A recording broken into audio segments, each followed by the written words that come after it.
circle from all that stressed. We trust the guardians, trust the guides, trust the open and what's inside. When the moon is high, it's time to fly. Open your mind, let it all unwind.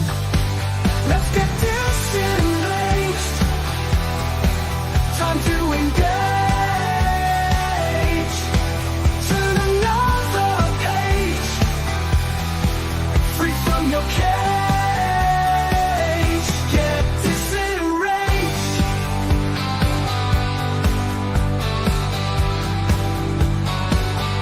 When you feel like you've had enough and the week was busy and tough, you need a break, you need some fun. You need to take time from the run. We'll blow your mind. We're just in time. Seek and ye shall find. Time to unwind. Let's get disenraged. Time to engage. Turn another page, free from your cage. Get disenraged. Aliens, ghosts, spirits and shadows, spirituality, ultra reality, the Bible, the pagans, all the conspiracies, tarot, astrology, and alternate history. Open your heart to other possibilities and get disenraged. Time to engage.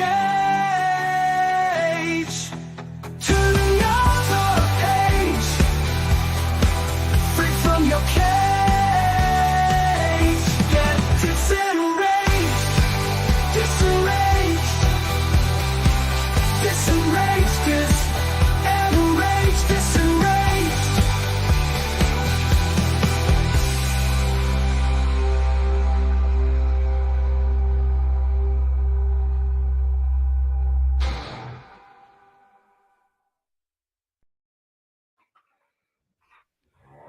Hey, Jennifer, what's going on? Hey, Karlyn, I'm good. I have some unruly puppies. Uh-oh. Looks like Yep. it's, oh, he's got a toy. I thought he was biting something. No, oh, they're okay. Oh, well, they look fine. They're They're being fine. good. Yeah, but if they start getting loud, I'm gonna have to kick them out. You should have seen what my dog did yesterday morning, where like he was just like hanging out with Victor and everything was fine. I think I got up late the other day because I was up editing all night, as you know, because that just happens when you do stuff like this. It's And a so I thing. was up really late and I slept in really late, and I think I got up at like 1:00 or something. It was on Sunday, so I was like, whatever. And I come downstairs and my Chiweenie is so pissed off. He gets right up, he runs over, he's like doing this with the paws, like he's like giving me the business. I swear to, he's like, You did Like- ignore me. well, wait, it wasn't even that. I hadn't given him his bone yet. Because my husband gets these bones for the dogs that are dried up fish skin. And they're Oh, really yeah. good for the dog's fur, but like Kobe loves these bones. And they're like no calories, so we'll just give who really cares? It's like fish skin.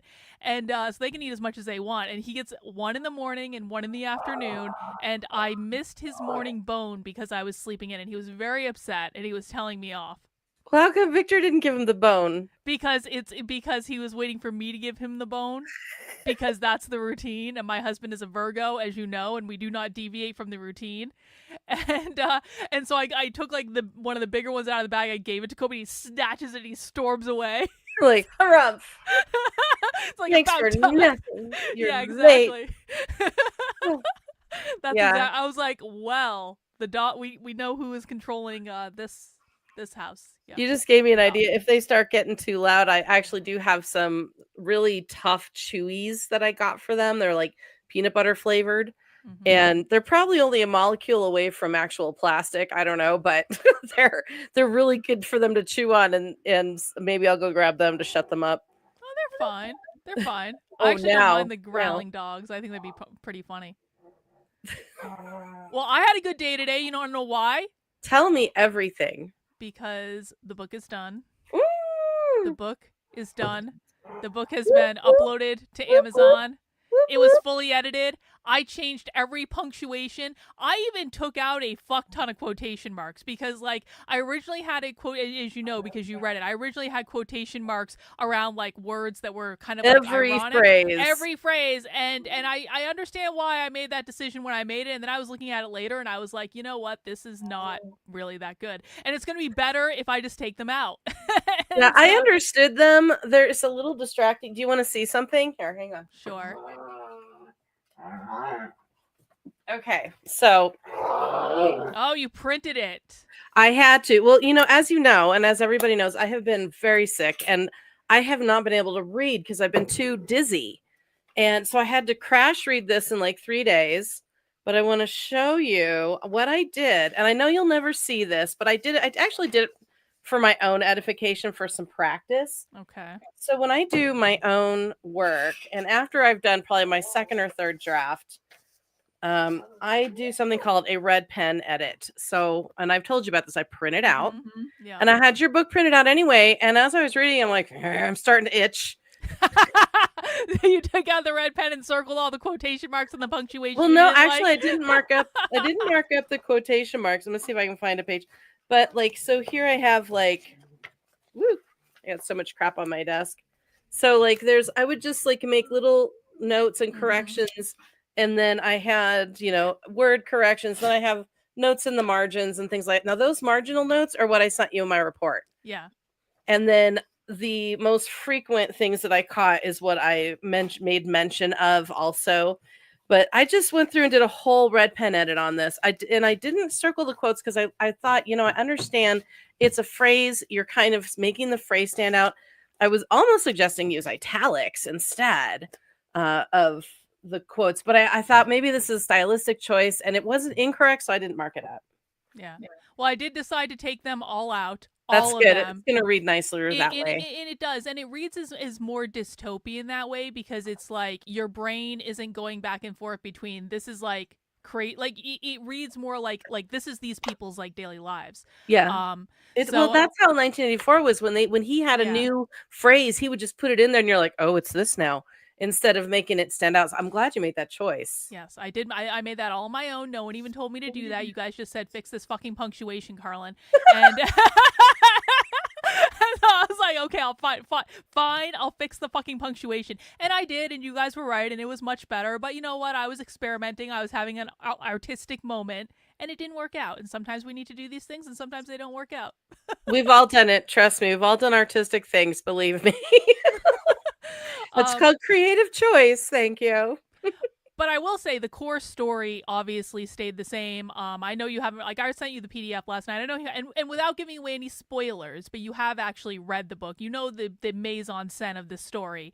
I did enhance a couple characters. I made the pragmatic craftsman have a little bit of a bigger character, so he shows up. I love him. Yeah, he and you got your physical description of him. He's a rugged man. Do you know what his wife's name ended up being? What? Jennifer. No! Oh God! Yay! I was like, and I knew it. I was like, Jennifer's gonna get the rugged, handsome. Oh hell yeah! The pragmatic craftsman, the libertarian. Yep. Fuck yeah! Yep. Give me that all day long. So he got a little bit of a bigger. He keeps showing up as like a sage, kind of like old man. That's like, I know what the fuck is up. The scholar got a little bit of a bigger character. The herald got developed a teeny tiny little bit. Like the orator got a little bit more of a backstory, but mostly, I mean, like there weren't really major like story changes, which that was honestly the part I was worried about the most, because I've had this story kind of like in my head in some form or another for a long ass time. I just never actually thought I'd write it. And but like, okay, so what did you think? You've actually read the book. What did you think of the story, not the punctuation? So what I thought of the story, first of all, it's very, I'm trying to think of how to put this, because it is a political, almost satirical look at evolution of politics done all in the wrong way. And not that you did it all in the wrong way. The people did it all the wrong way. The characters do it all the wrong way. They're following their instincts. So what I loved about it's a clever and very intricate, and what the subtle nature of how things are explained, and it's almost like your brain is there before the story gets there, because you're really good at leading people into the next thing, and you're like, oh, they're gonna, oh, and they did. Not that you're ahead of the story, but you're just kind of getting into that mindset. So the story itself, first of all, I think is kind of, can be said it's a tragedy. Yeah. And the characters are, some kind of go, God, they all go different ways. It's hard to put a pin in it. Um, because some actually rise above and become stronger, some go into sacrifice, some actually go darker, and so it's kind of showing all the different choices that people can make. It's a really interesting thought experiment. What I enjoyed about your main character Eliza is how she is, her main thrust is to provide for her kid. Yeah. And she needs, so I'm not going to give spoilers away either, obviously, but she that is her thing. And I love that you took the approach of a mother, because that's very relatable. And even if you don't have kids, women generally and intrinsically have something they're doing something for, whether it's their husband, their my dogs. I mean, like, you have a thing that you're thinking of, this thing that's motivating you to do better. And that's, I think, her main motivation as she goes through the story. It's just so smartly done. The vocabulary is beautiful. I absolutely love I think I said this, I don't know if you understood what I meant, maybe you did, but the I think I call it variation of sentence origin. And what that means is you're not starting the sentences over and over with the same thing. They did this, they did that, he did this, he did that. You have a beautiful touch with how to start sentences in an interesting way. So the read overall was so fluid and enjoyable, and interesting. And so, and I never got caught up in any kind of repetition other than, things that had already been noted that sounds like you've changed. But I loved it was just, I could really tell it came from a place in your heart connecting to your mind, trying to bring the emotional journey into the cranial Yes. thing. Yeah, with they're going through this really bad monarchy, and then they choose something that sounds good. It's good on paper, and then when they put it into practice, what happens? And I love use stratification so frequently in certain points that now it's ingrained in my brain. But it's such a perfect word, the stratification of how they create these layers in society that are so subtle at first, and then they just keep very slowly boiling the frog until it's so oppressive, and they're back to where they are. And I just found that it was, I don't know, I really loved the journey of it. It really is a thought experiment, and I recommend it.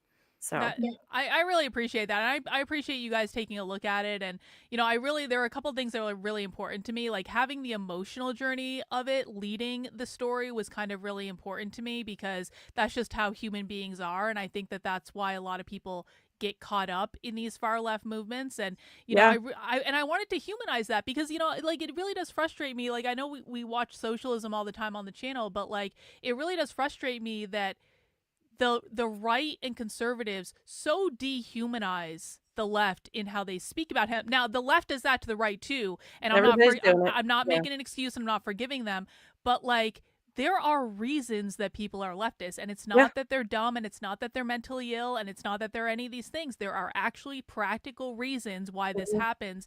And if people don't acknowledge that there are realities in the world that might push someone into this type of position, then that problem is never actually going to be solved, and the cycle is just going to repeat like over and over and over. And that's not to say, and I explicitly said this, I think, well, maybe I didn't say it in the book. I said it somewhere when I was writing about the book. I'm not trying to make excuses I'm not trying to be an apologist for capitalism. I don't think capitalism is like necessarily the world's perfect system either. But like, I think it's better than communism, obviously, for many reasons. But flawed. Everything is flawed. Yeah. And that's honestly one of the big lessons of the book, is that human beings are imperfect. You cannot try to force human beings into a reality in which they are forced to be perfect at all times, because they are fundamentally flawed, and that is just the way it goes. And if you don't plan that into the way you're living together, you are kind of doomed to failure. Well, and also it's an interesting mind hurdle in the devil versus the devil you don't. Do you take the chance? It's bad, but I know this bad. I don't know what that would be. If that looks better, but I understand this bad. So it's the devil you know versus the devil you don't know.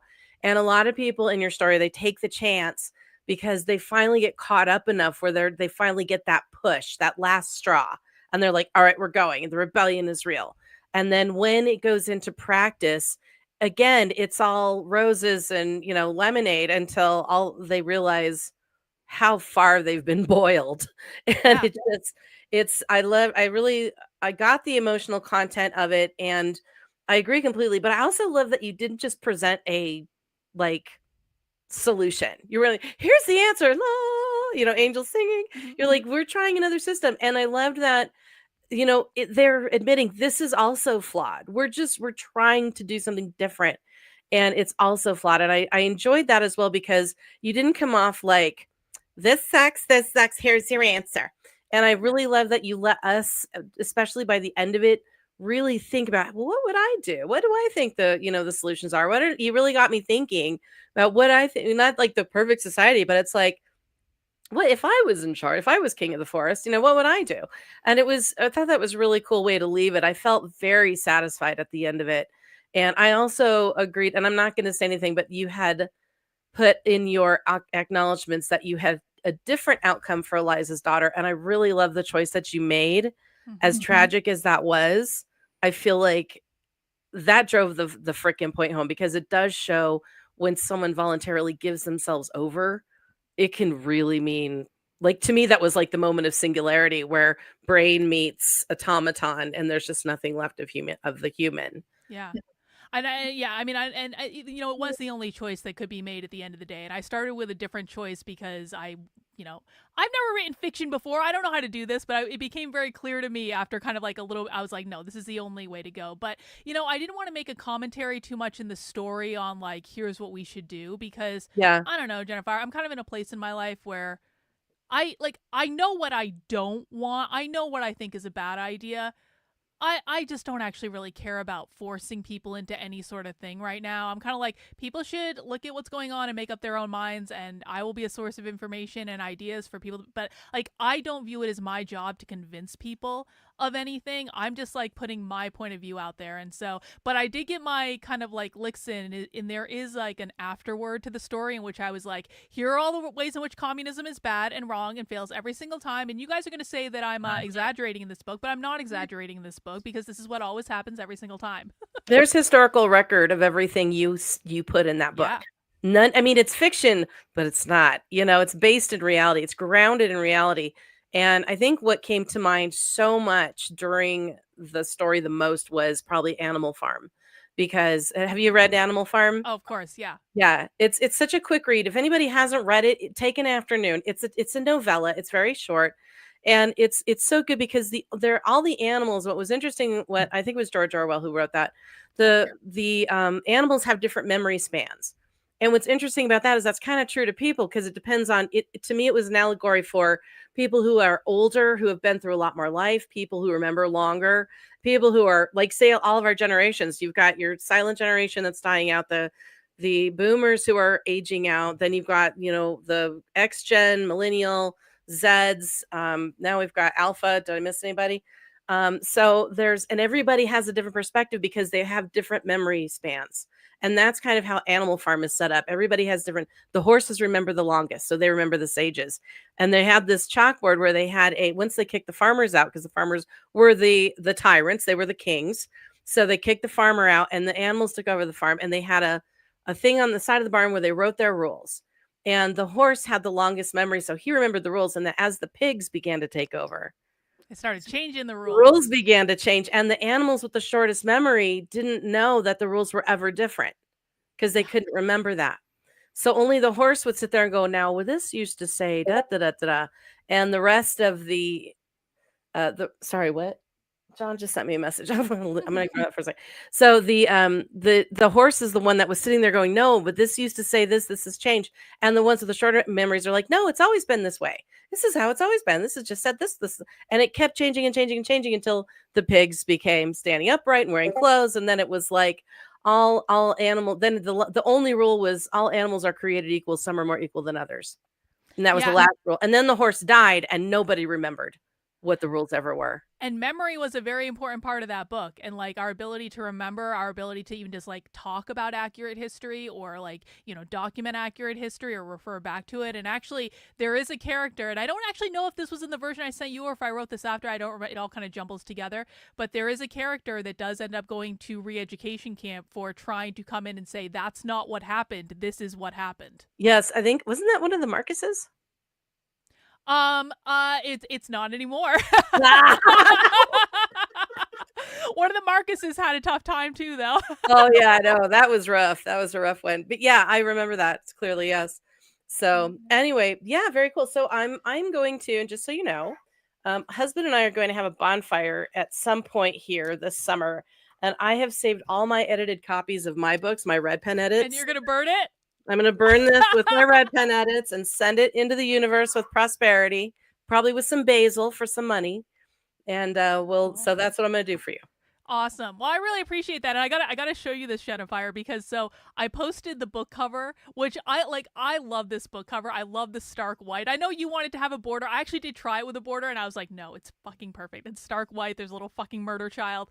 I love the guy. He's so the character's great. Well, you know what's funny is I posted this cover a bunch of times on Twitter and he gets views and stuff, but like no one ever has gotten really that excited about it.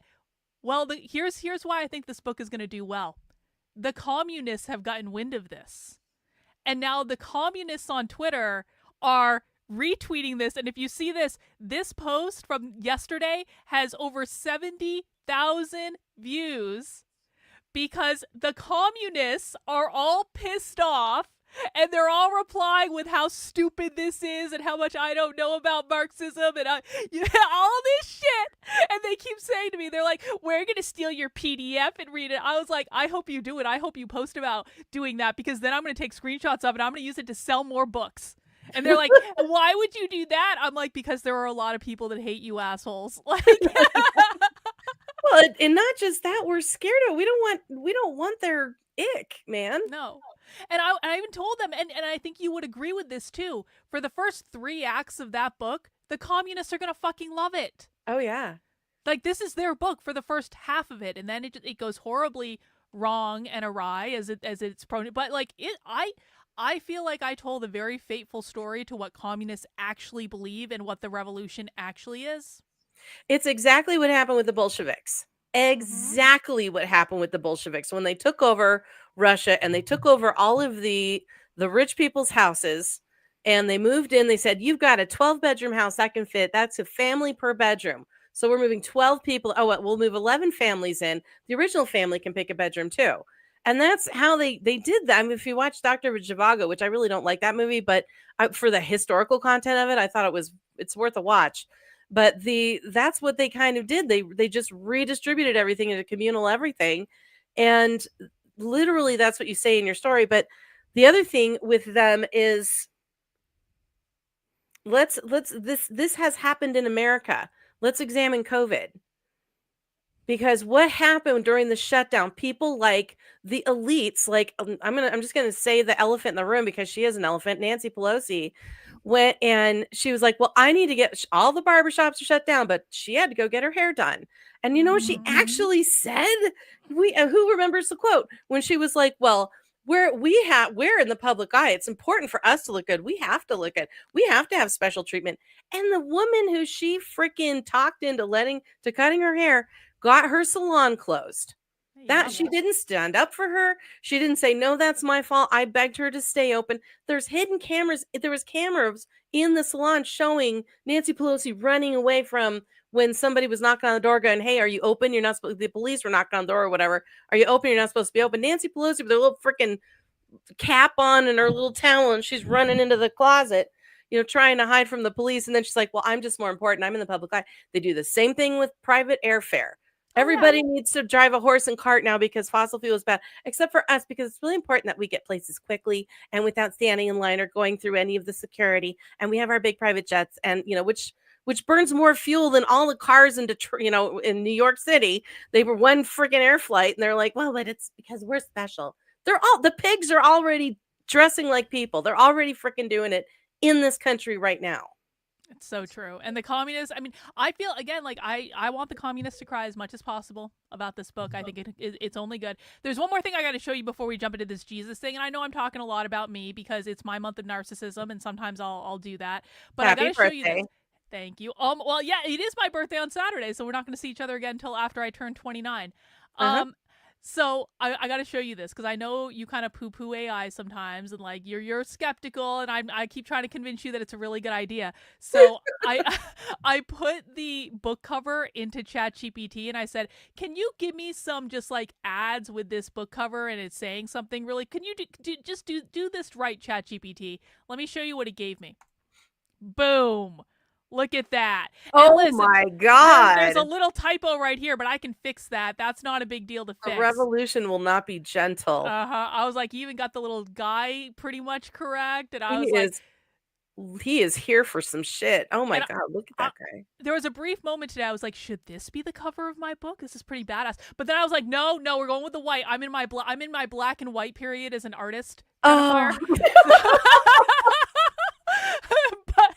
But like I was like, damn, I'm definitely gonna use this as an ad. I might even make this as a poster and hang it on my wall. I love that. What if you, instead of the gold, you did like gray and white? I could actually, yeah. I just look at it and see how you feel of it. See how it strikes you. I love that. Like that makes me go, oh, like the other one's like, oh, that's cute. This one makes me go, oh my God. Like you need to pay attention to this. Well, and I think what I might do too is I think I'm going to do a special hardcover edition that has more illustrations, because I've also been using ChatGPT to like make like charcoal drawings of all the different like scenes and all this stuff, and it actually is doing. So I was like, maybe I can do like so maybe this will be the cover of the hardcover edition of the Communist Manifesto. You can change your cover anytime. Like God knows, I've changed the cover of my books. Like my ebooks and my paperbacks have two different covers. I have people on the ebooks, just like, well, like for Starstruck, I have like and I've changed this cover probably 6 times just to kind of like redo this, because I couldn't get this right, and some of the colors I couldn't get right, but I was trying to make it look like a lens flare. In the ebook, I've got like a film cutout where it's a woman with a man like kind of sucking on her neck, or he's like sitting, his little chin's right here. It's very sexy. Anyway, but that's why. And I never put it on the paperback, but I've been thinking about it because I love those covers. But I did different covers for ebooks and for the paperbacks. But I have changed my covers many times. Just kind of going, I like it, nah, I don't. So then I change it, and it doesn't matter. It updates like that. So I do like how Amazon just lets you make as many updates basically as you want. Like I really do like that. I mean, it's just very convenient because, like, I've been known to make a typo here or there. I'm not gonna tell you guys which book it was, but actually one of my book covers, like, I actually had like a really bad typo on it, but no one noticed it, so we're just telling you what it was. Oh no! And I noticed it. Like, I had the book sitting next to me the other day, and I was like looking at it. Well, it was a while ago, but like I was looking at it, I was like, oh shit. It was like one of those moments where I was like, Karlyn, how did that escape me? Oh my, yeah. But I changed it now, and listen, if you got a typo edition book, you got a special edition.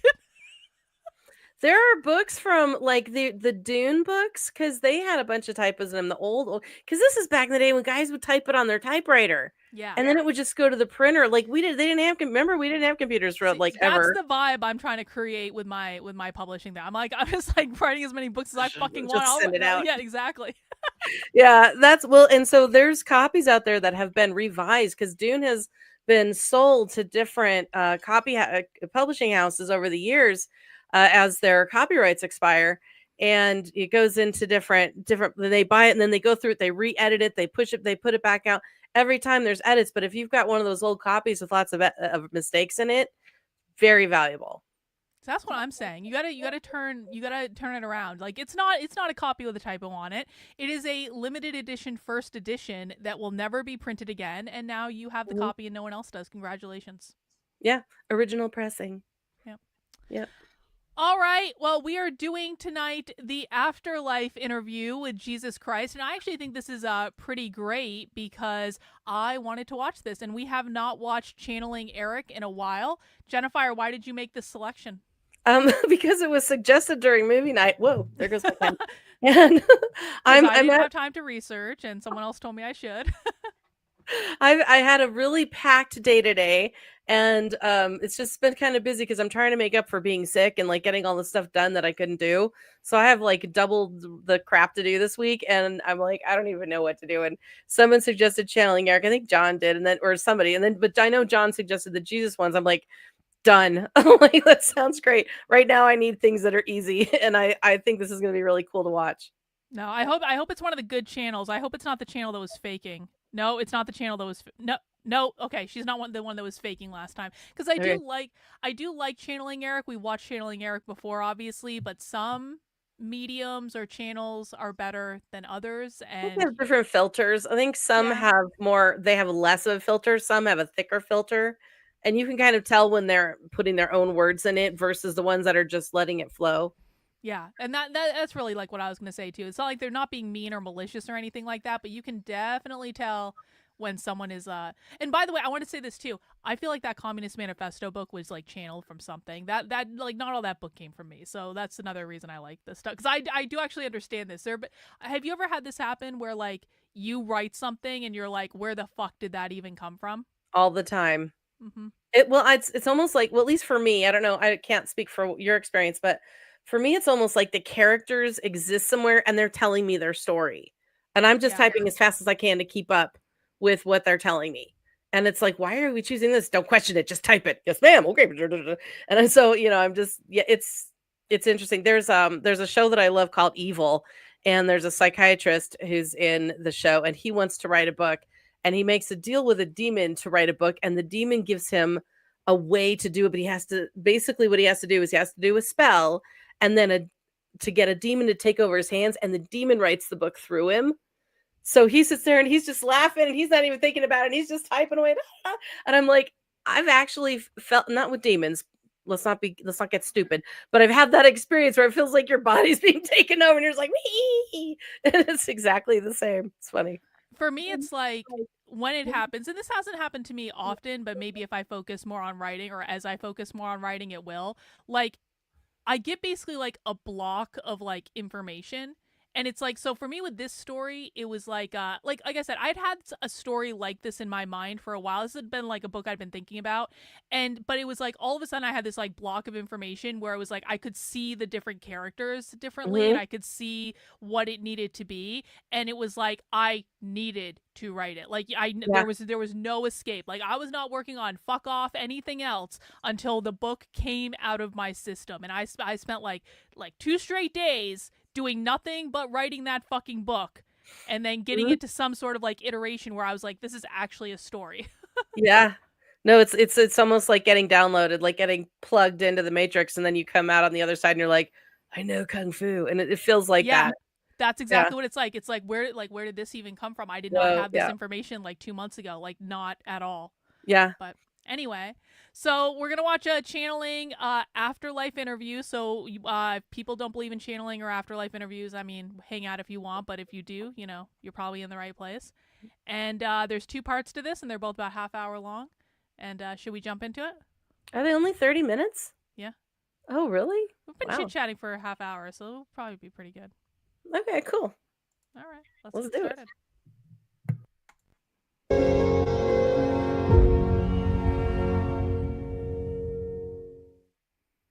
Oh, we have a disclaimer now. Hello, beautiful people. Alicia. Hey, look, before I start this session, I have a big announcement to make.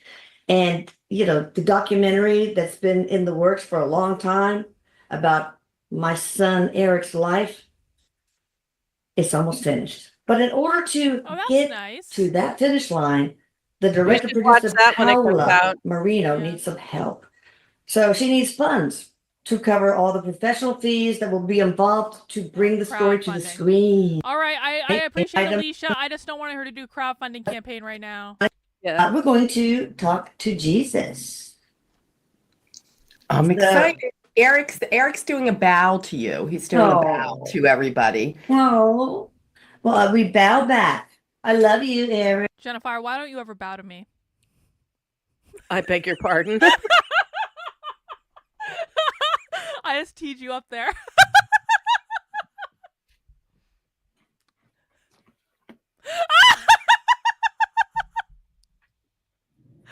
Oh, Jennifer's the queen now. Oh no! She's got a war. Okay, point taken, Jennifer. You don't have to bow. Fine. Fine. Sheesh. Rick? I love you, That was Mama. out of nowhere. Okay, so these are all questions from the community. And actually, we do My have some for God. Joseph too, but that would probably be way down the line on other parts. So, part 1 of the Jesus interview. Do you have him, Veronica? B.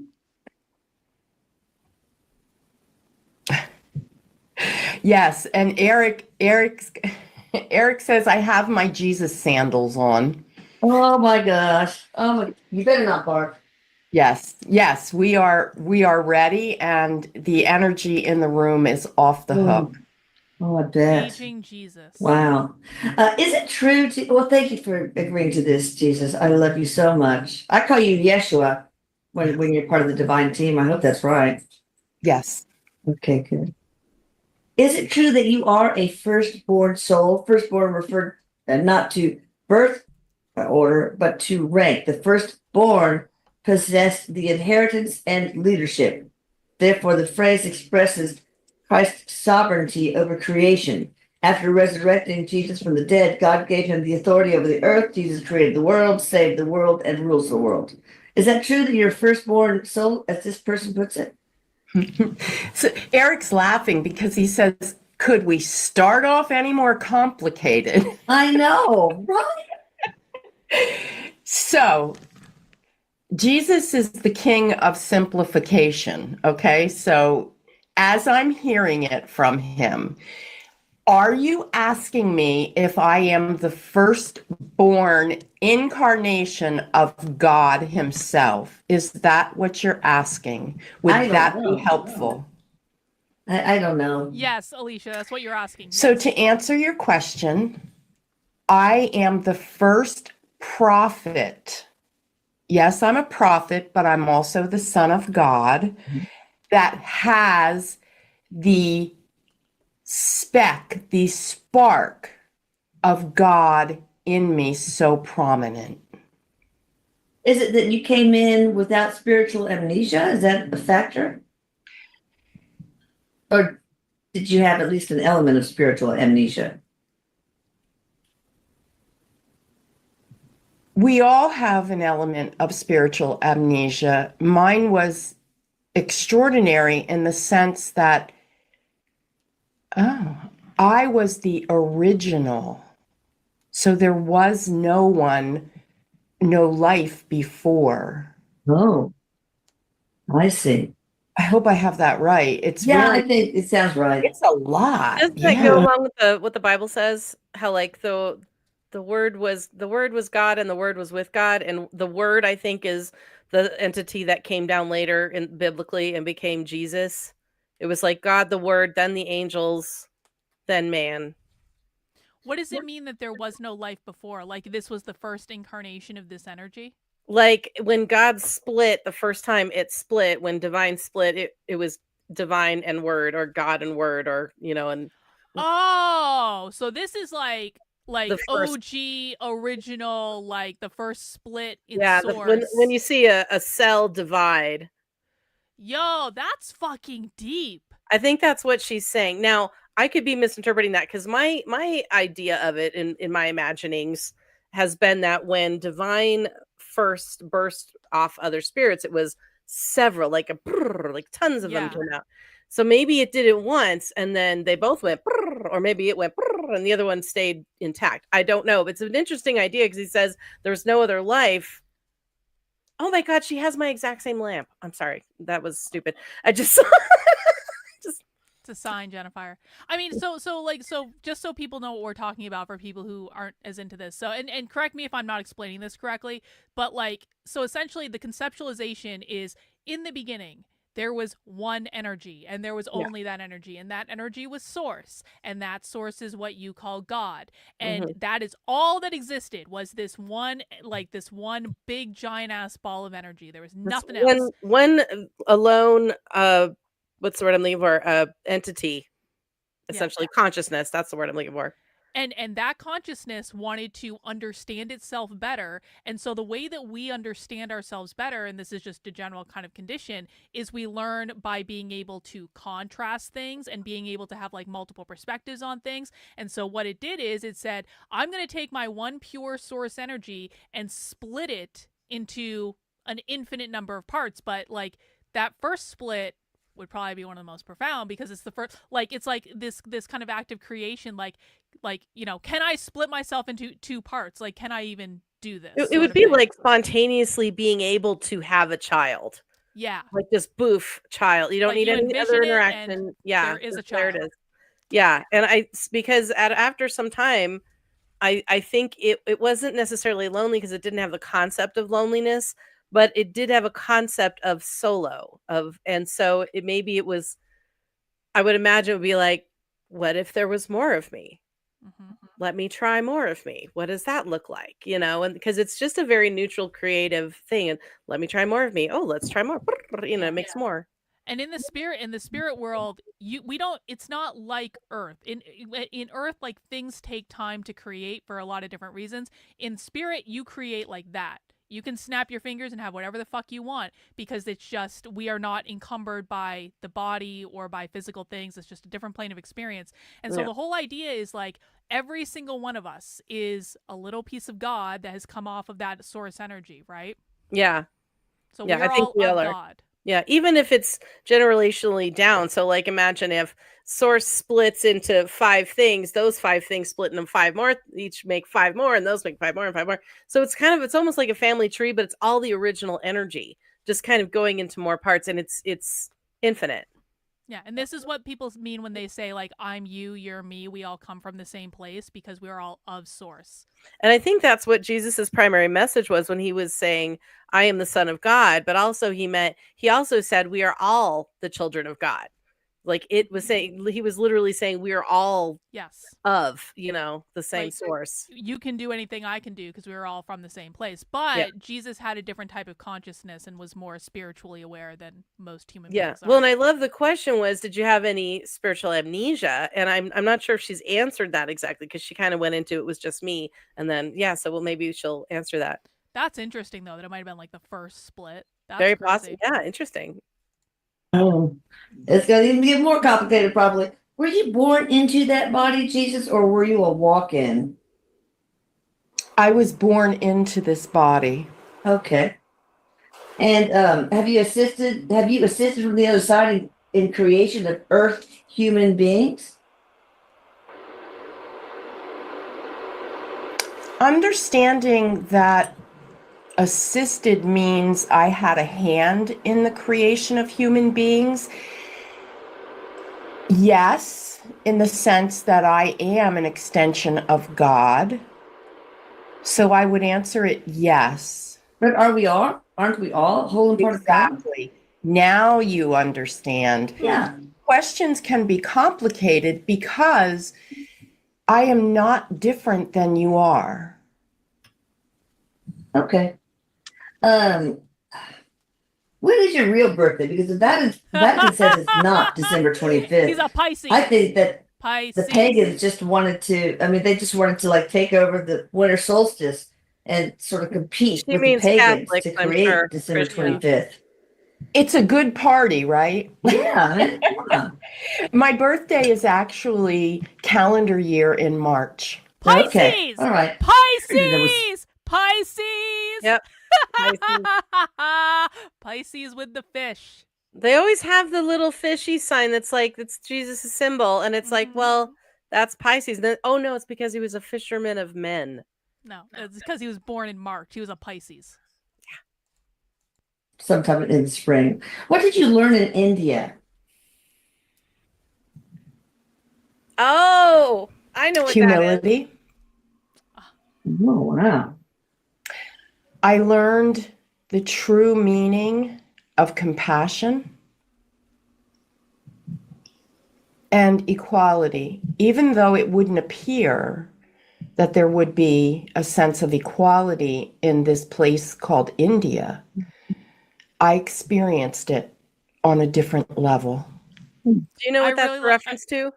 Well, I know that like people say that like Jesus went to live in India like when he was 30 or something like that, or before he was 30. Before he Something like started that. his ministry, because there's a Yeah. point where like he kind of disappears a little bit, and then he shows back up, and he's 30, and he starts his ministry with the disciples and everything. And that's when they were saying he was. Sorry, I'm trying to put something on a shelf over here. When he was trained or studied over there, and then there's a book, I brought it up before, called Jesus Walked in India, and it's about after the crucifixion, how he was like one of the original Reiki masters, and one of those masters that could slow his heart rate and breathing to appear dead, but he didn't actually die. So once he was taken off of the cross, he took the 3 days to heal and to kind of regain his consciousness and his body mechanisms. And then he and Mary went to India, and that's where they lived, had children. And there's to my knowledge now, I cannot confirm this. I've kind of tried, but not really to investigatorily, that there are graves there that are Jesus, Mary Magdalene, and their children's graves. Wow. So I'd That's have crazy. to. I want to get that book. I haven't. I've said that for years. I want to get this book. I want to get, and I haven't done it. I should just pony up and do it. Do it. I really like this channel. I think she's good. I like her too. How many years ago was the human race created? I mean, we could go way back to the They're asking him about- Anunnaki and the grand experiment with Sophia the geneticist, with Homo erectus and 28 different species of aliens creating humanity, human beings. So Eric is saying, let's keep it simple and let's just say there never was a time when there wasn't some form of human life. okay. Even if That it's is deeply hybrid. dissatisfying. Exactly, Filter, Eric says. Yeah. Now we're Yeah. getting it. Yeah, Eric is filtering the information. It's not fair, and he needs to butt out. He is not here to chime in. Well, because Jesus is like, I don't think they want the humanity is ready for Jesus to confirm that they were kind of co-created by fucking aliens. And Eric's like, let me here. I know how to talk to my mother. Let me say this. That's probably true. I shouldn't be so mean to Eric. I know Alicia wouldn't like that. I don't want to be disrespectful when we're watching her video, but still, like I wanted Jesus to tell us that the Anunnaki were real. I think he may have been just like, I don't think they're ready to hear this. I don't know what to, I know my mother. Let me handle this. okay. Who was your father when you incarnated as Jesus? I heard it was Archangel Metatron incarnated on another planet at that Who time. fucked your mother? Oh God. None of this rings true for me. Now, Jesus, I'm speaking for Jesus now. Okay. None of this rings true for me. I'm not sure where the stories come from. But I would say to you, I was guided in by a team of angelic beings who still surround me. Well, that's I nice. wouldn't attach a label to them or a name to them. Yeah. But yes, a group of angelic beings guided me in. Yeah, but was Okay. it Joseph's I son? heard That's what I that wanna know. your Yeah. mom was raped by Roman soldiers, and that's how you were conceived. And, it's almost sacrilegious to even to have that spill out Another my story. mouth, but Hmm. you don't have to answer that if you don't want to. He said, let's address everything and get it all out and get it clear. Yeah, Jesus, do Anunnaki. it. That is not the Eric, truth. stay out of it. Good. It is not my conception. That is not how I came to be in this world. And people that want to believe that, there's nothing you can do to get them to believe otherwise. Yo, true. We call this free will. We call this freedom of thinking, freedom of choice. But I am here to tell you that is not how I entered this world. Thank God. Was Joseph your actual biological father? God was my biological father. Okay. All right. Were you a contactee when you were Jesus? I don't know what that meant. Does that mean like Aliens? aliens contacted you? Maybe? Contactee? I don't understand that question. I'm not sure. And Eric laughs over here because Eric's saying, but you're Jesus. So Jesus, and I want to say, just for this. Jesus has a very cool personality. I mean, he's Mhm. very like kind of really humbled, and he's got kind of like a white t-shirt on and some kind of I don't know if they're jeans, but he's very casual feeling to Like me. the original hippie. That's what happened in the Wait, what'd you say? It's like the original hippie. He's like the OG hippie. It's like, Yeah. hey man, Yeah, it's it says cool. Relax, freaking man. Birkenstocks and his long hair and his sunglasses. Some cedarberry bead necklaces. Mhm. Jamie video. Yeah, and Jesus says that he presents as to what's in the heart of the seer. So that's a very cool fact. Sorry, I digressed from the question. I was listening and they were both talking. What was Did aliens ever connect or communicate with you when you were incarnated? I don't have that as an experience. Okay. No humans. No. Just leave it at that. All right, good. Why does the Seth material say you really didn't get crucified, but someone else died was crucified in your place? Is that true? So what you told, what historians have found is that you did live a life after that period of time in France. And there's evidence of you having a family, marry, some kids, some who died. So what's the truth? I knew that that was going to be front and center. Yeah. I understand that this is a big, complex issue for people. I want to explain it like this. Jesus, the energy that you know as Jesus, is a fragment of my being. Oh, okay. That fragment went on to go home. Oh. Okay. Another fragment, went on to live in another life. You Okay. can call me Jesus, as it is one and the same. I got So you. in I'm not that sure what that regard, means. yes. I mean, so I mean, I understand soul fragments, but usually it's in two different people. well, this is Jesus, Jennifer. It is the Son of God. He said we were all the same. He just said that. He did. I mean, well, I don't know, but I think that kind of makes sense to me. So it's almost like that. I guess how I think about it Maybe is a like, part of him died, but yeah, like some of them that part of stayed. his he got crucified and died on the cross in a horrific and painful and bloody and ridiculous way. And then his job was over and he took his leave, and the other guy got to go on and actually have a real life and a family and hopefully some quiet downtime somewhere in the French or Indian countryside. Maybe both. Maybe they went everywhere. Maybe it was France. Who knows? But it would kind of make sense, though, right? If I mean, you've got this like really controversial figure who obviously has riled a lot of people up, gets crucified, but like if there was another, if he lived on in his human form after that, but like no one ever heard from him again, and he was kind of off doing something just on his own, like that would make sense to me in some ways. Well, I mean, I can understand. I can understand, like, if the physical body, say, didn't actually die, but part of the soul did Yeah. return home, and the rest of it stayed. And because I've heard about fragments. It's, to me, it's like I like to think of the soul very simplistically as a thing, but I am coming to understand the concept of fragmentation. So, if dude himself is saying, yes, I fragmented, part of me went back, the rest of me stayed. Okay, like, who might argue? Because like, wouldn't the energy be fundamentally different then in that body after that, if like that part of him that attracted all that attention and like, whatever, like that went away, now this guy's just left to like be basically a quiet life and not be I mean, I bothering people. suppose I think, like, let's see if I can say that in English. I feel like in our own lives we also metamorphosize in many ways. Yo, ain't that Like, the truth?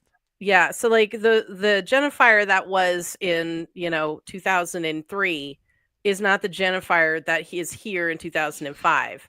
Different Jennifer, same person, but the metamorphosis is different. Have I had moments where I feel like part of me died? Is that literal? No.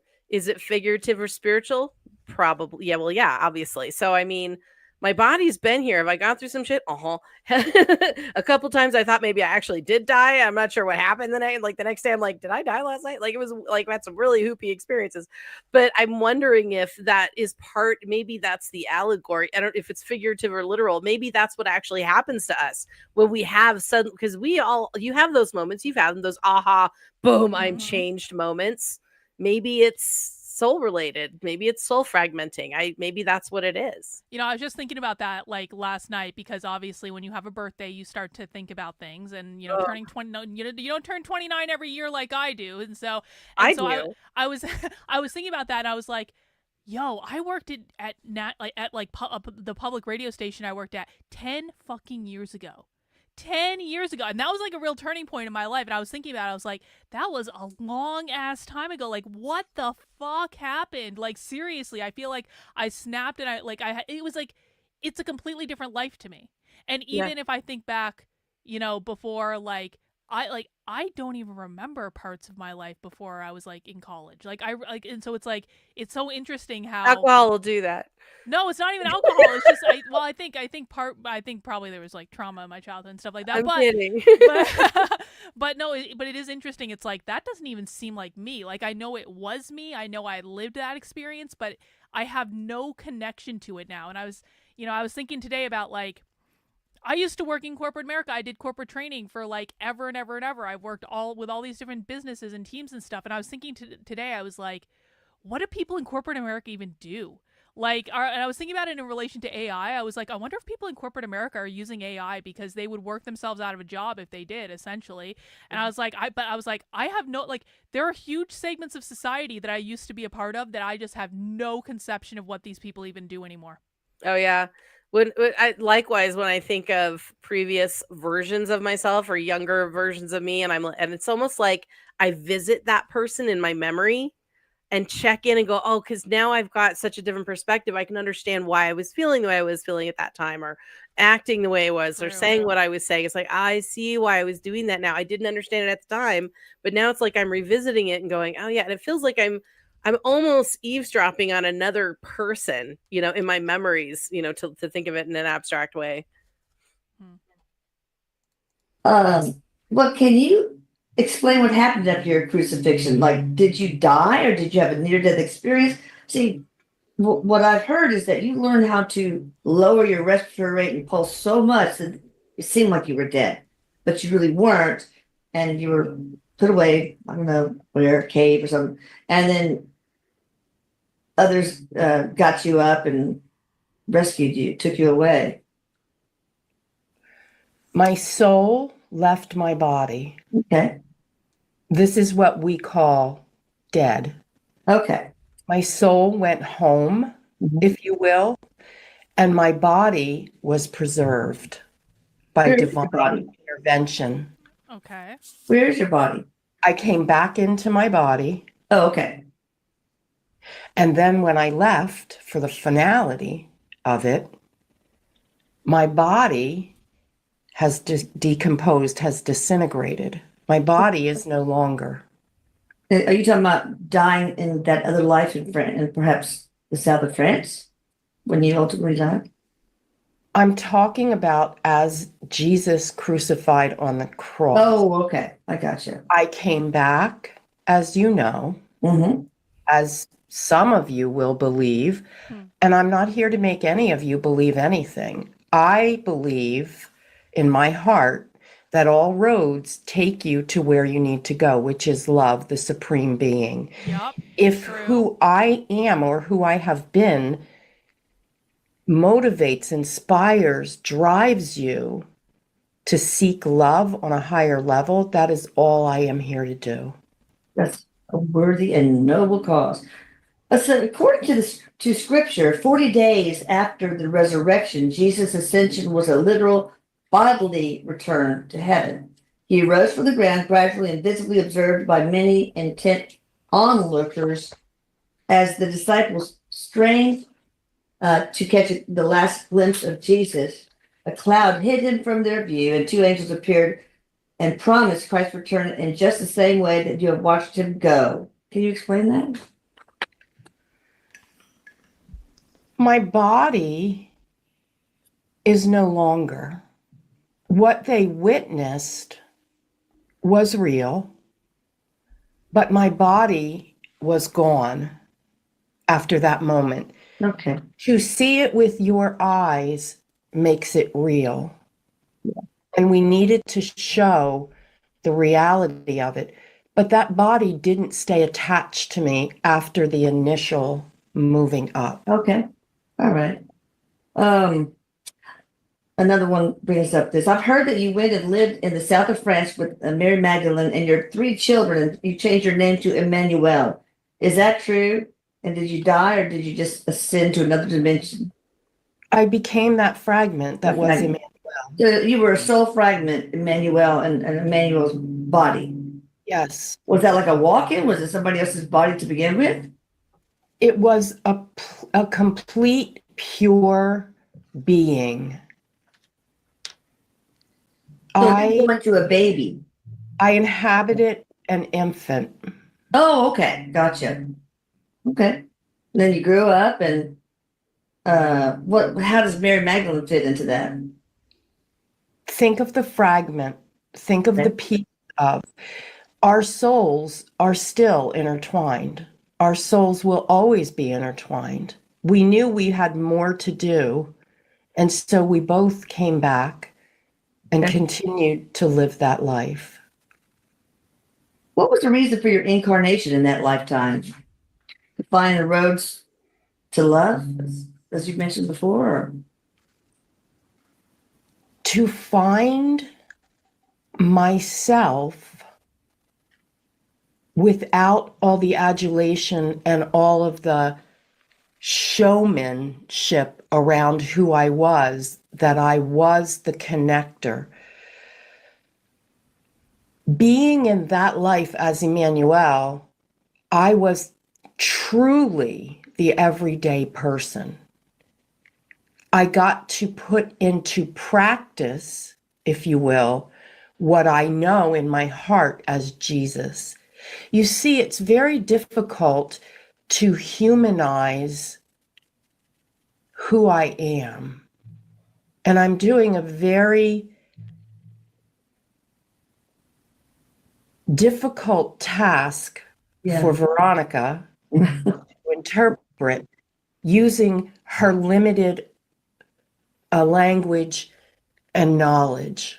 I'm trying to keep it very simple as not to confuse people. Good. We don't need confusing. Are you still alive as Jesus, like maybe on another planet? I am still alive as Jesus, and it's not about another planet. It's about everywhere. Hang on. Jennifer, breaking news. I'm going viral on Twitter right now, completely accidentally, but not for something that is like a good, so I saw this video on TikTok. Not TikTok. I don't use TikTok. Instagram, that's the one. And for some reason, I've been being shown a lot of like Jewish videos on Instagram, and just like Jewish people talking about what it's like to be Jewish. And sometimes I watch them because I watch all sorts of videos. And so this video pops up today, and it's about how, did you know Coca-Cola makes a special version of Coca-Cola for Jews? No. Yes. There is a special version of Coca-Cola that has a yellow cap on it, and if you look on the cap, it has Hebrew on it, and it's especially for Jews. Now, anyone can buy it, but it's made for Jews for Passover that doesn't have corn syrup in it and instead uses cane sugar. And so so I saw this video about this over on Instagram. I was like, Jews get a special version of Coke? Like, don't tell me these people don't run the world. They literally have a special version of a fucking soda that Coke will make for them, but Coke won't make it for any of us. It's only for the Jews. It has to have Hebrew on the cap. I'm wondering why corn syrup to cane syrup for Passover. Apparently it's kosher. I don't know. Kosher is But, when like, something is blessed by a rabbi. but like think. I don't know. I'm just watching Huh. what the video told me, Jennifer. The Orthodox Jewish guy in the video told me that this is special Passover soda that he really likes. Okay, and so I took the video off of Instagram and I posted it on Twitter, and I said, "Did you know that Coke makes special soda for the Jews?" And this was like 2 hours ago, and it already has 57,000 views. I found it. Do you Yes, want to watch it? there is a kosher for Passover version of Coca-Cola, which is identifiable by its yellow cap and uses cane sugar. And there's a picture, and it's like the regular plastic bottles of Coke, but they have yellow caps. And during Passover, observers refrain from consuming certain foods, including those containing grains. Hang on, we gotta show the video. Oh, because it goes into the days of unleavened bread. That's why. That has to do with yeast, though. I don't know what it has to do with, but Reagan said, let's show the video real quick just so people know what I'm talking about. You guys can see that I'm going viral on the internet for something dumb. I can never go viral on the internet for something news. There's a smart. Coke for Jews. We're going to interrupt Jesus. Yes, that's exactly right. Breaking news for Jesus, for Jews. Sorry, for Jews, not for, because, obviously, the Jews don't believe in Jesus. Sorry, Jesus. So- Karlyn's going viral. You're going to have to wait. So Jews win again, Jennifer. Jews take priority over Jesus again. But look at this. Now it's up to 59,000 fucking views. How do you get such attention? Jeez. Why can't any of my socialism content go viral like this? What the fuck? Actually, that teacher activist training did the other day. But anyway, That's good. here is the video. Moses is going to teach us about the Jewish soda. We should have this to hold its head. No, it's Don't fizzy. open this one. Not No. until Passover. That is so bad. Why are there yellow caps on this Coke, but on other Coca-Colas are regular caps? Why does this cap differ from all other caps? No caps. The reason is because this Coca-Cola has no corn syrup. Usually Coca-Colas have corn syrup, but this one is a special run that Coca-Cola does just for the Jewish people Just for the who Jewish celebrate people. Passover, and they put real sugar. it's marketing. And Can we see the ingredients? actually, we should have this the whole entire year. Can I see We the should. I ingredients? disagree. What's inside? Cane sugar and Cane caramel sugar. color. Nice. So I wonder how basically, different it if tastes. I want Coca-Cola to was taste going it. healthy, this is the way it would be. So for Passover Passover, Coca-Cola. this is kosher for Passover, and a lot of people stock up on them. Not mentioning Dare you to stick a Some Mentos people in don't even it. have this, but let's look at what Like, the cap it even says. has it on the cap. It says it's Kosher? kosher for I know, it says Passover kosher on the for cap Passover in right here. Hebrew. O-U-P. See. All right, the Jews- now I have to hold on, Jews hold get their on. own soda. It's What not is fair. kosher considered? See, I thought maybe I'm thinking of a different word. I don't know, Okay. but Moses is a rabbi, so Moses would know. He ends all his videos. I've been watching a lot of videos of him and his wife lately. His wife wears a wig because you're not allowed to see her hair, and he Yeah. always says, "You heard it from Moses." So we heard it from Moses that that the Jews have a special version of Coca-Cola just for them. Yeah, kosher refers to food that adheres to Jewish dietary laws known as kashrut. Kosher foods meet specific criteria. Animal slaughter methods and preparation. Yeah, we did the clean and unclean meats back in the church that I went to.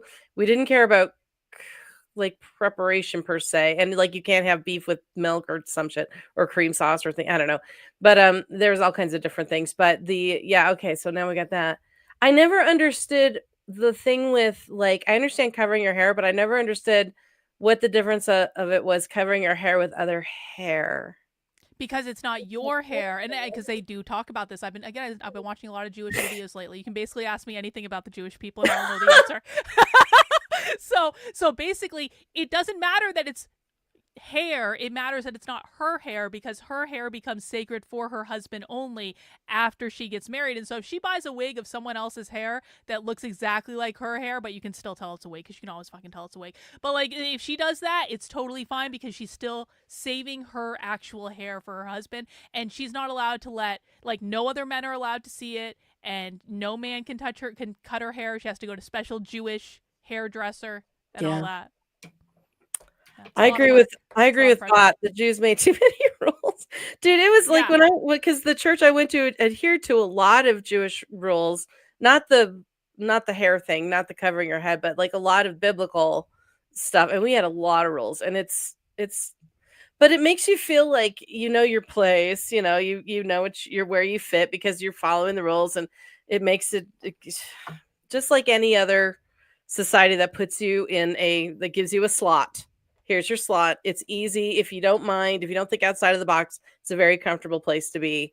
You know what to do, you know what to expect. That was not my box, so I didn't care for it. No.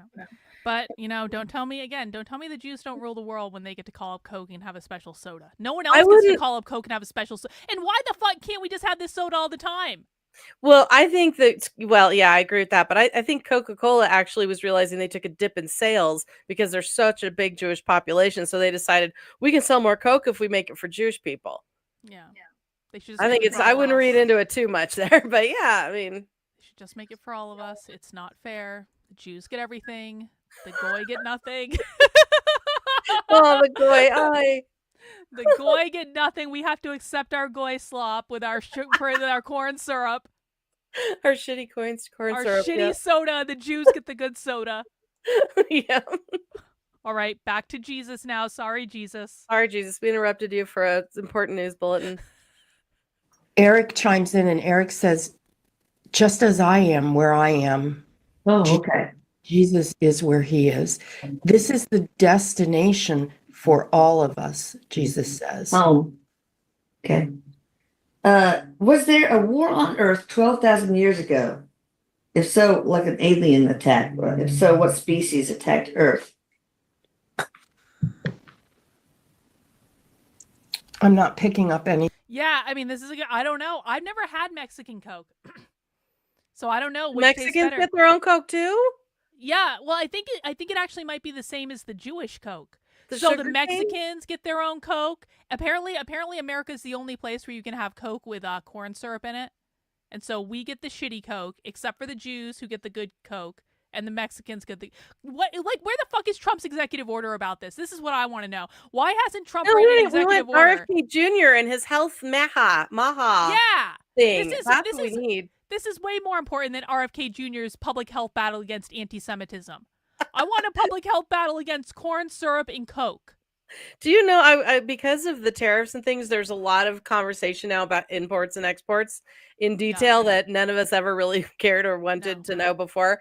But now they're talking about how a lot of European countries are like, well, we never buy American beef or American food because it's shit.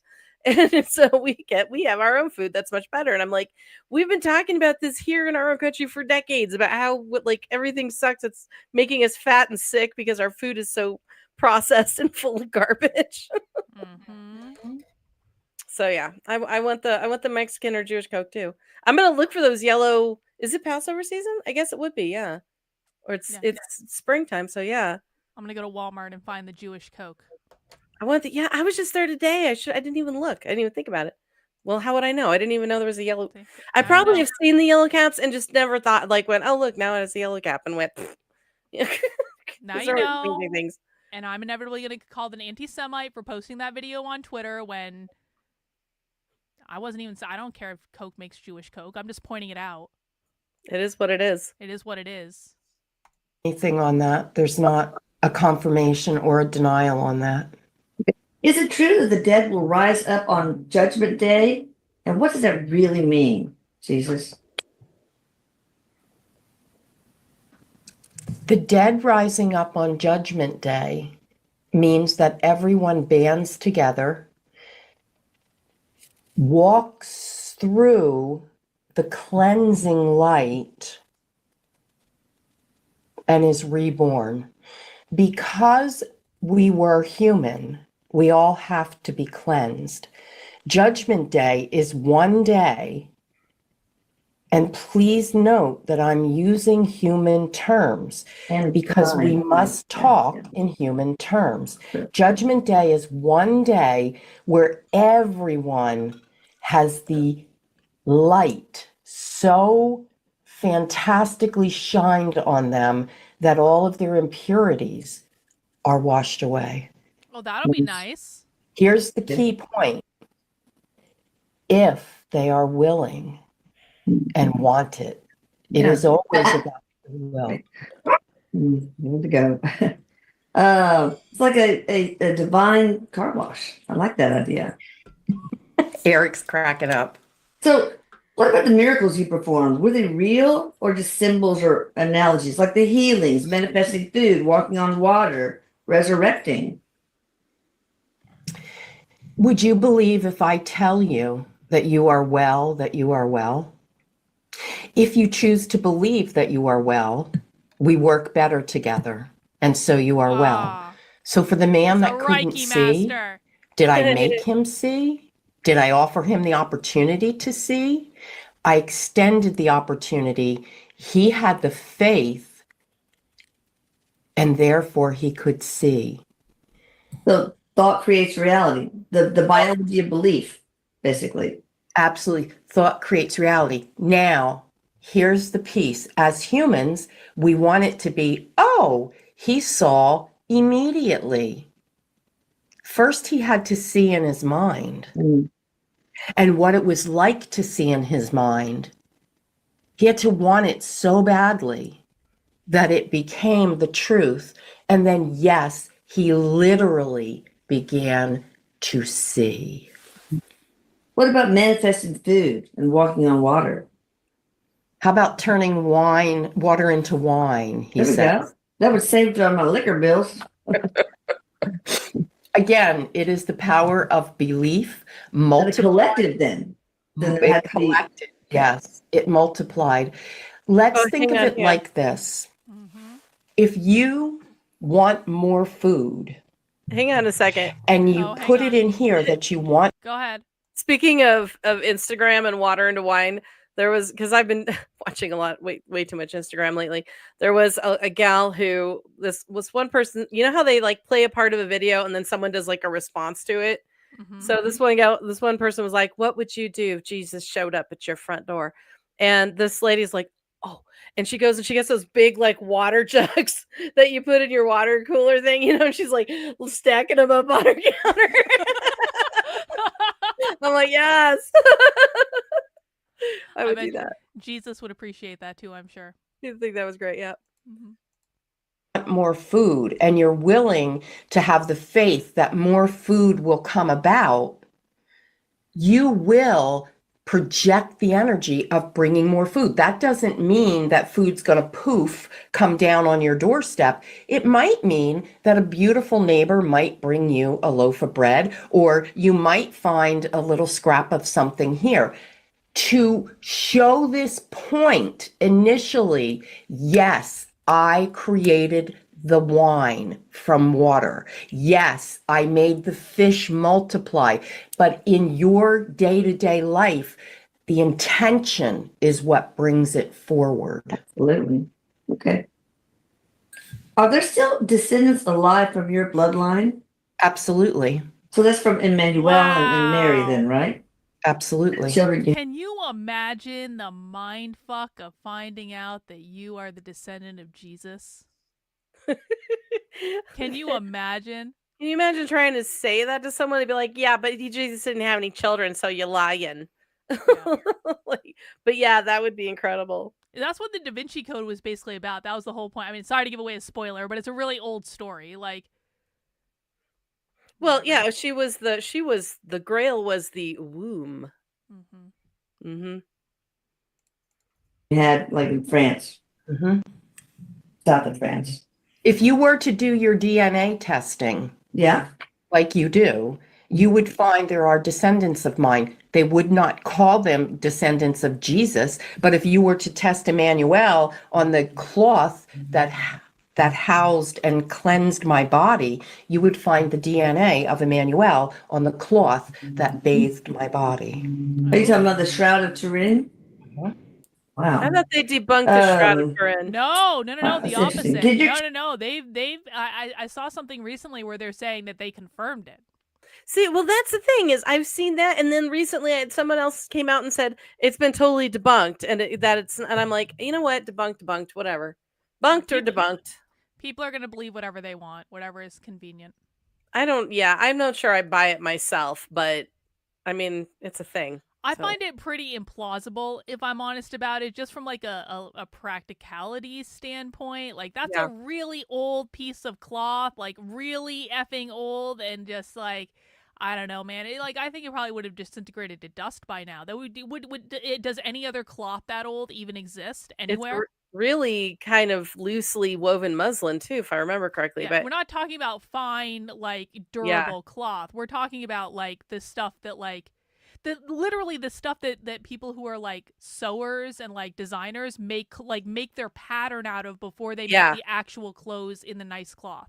I can imagine someone like putting a stencil over this cloth and like smoking a cigarette and going and like blowing through it to make them. Yeah. That's what it looks like to me. I don't know. I don't think it's. And you're gonna tell me that's 2,000 years old and actually like wrapped Jesus and it still survived and no one stole it, and I don't. With the beard hair and everything. I mean, I don't know. I mean, I guess God could intervene and it could be divine protection or whatever, but God is only so powerful over physical things sometimes, okay? Well, Spirit's also, what not would be always the good point? about physical things. The thing about it is, I don't think that divine actually gets personally involved in anything here. But what would be the point of that being a thing? Honestly, if everything has a purpose, I just don't. I don't know. I think the divine get involved in some things here, but I don't think they. I The don't divine, know. the original source, I don't think gets involved at all. The other entities, Well, but there could be absolutely. like angels or other things that could have like protected it or whatever. Ultimately, people have free will; they can do whatever they want. But Well, what would be the purpose? Be like, well, let's make sure that when he ascends, we keep his body on this cloth so that all of mankind can see what he looked like, or that they can say, yes, he really exists. Here's the physical evidence. I mean, from where's a the spiritual faith? perspective, they wouldn't even think about that. No, because the whole religion of Christianity is derived on faith. Why would you need a physical anything? Yeah. Who knows? I don't know, man. Children and descendants follow your path of being a psychic medium and healer on earth. Yeah, get Jesus to call But of himself a course, psychic. that's the power that you are given. That is the power that each and every one of you is wired with. True. That therein is the purpose. That is the navigator of humanity, of human life. When you bring in your thoughts that are given to you by the humans around you, life becomes chaotic. Life becomes confusing. When you let go and you offer up your natural programming, your intuition to lead the way, you begin to take step by step to find your correct course of action. Well, I heard that the evil Anunnaki, the Anunnaki of Nibiru, stripped very important light codes from the human's DNA and also put them under some sort of enslavement, but basically so that they lost a lot of Can the I just divine say- powers that we all should have. Are you impressed with Alicia tonight? First of all, yes, but also I'm so glad we did all the Anunnaki homework that we have done and all those shows, and we watched all 4 of those weird ass AI animation episodes, and then we did more. We did Atlantis, Lemuria. It feels like all of that was like the groundwork for some of the shit that we're watching now. I'm so glad we did that. There are no coincidences, Jetafire. Jesus is guiding us to tell us what to watch so that we could be prepared for this conversation with him today. Praise him. Praise Jesus. Treat to that. We didn't lose them all. We will never lose all to the dark. We can't.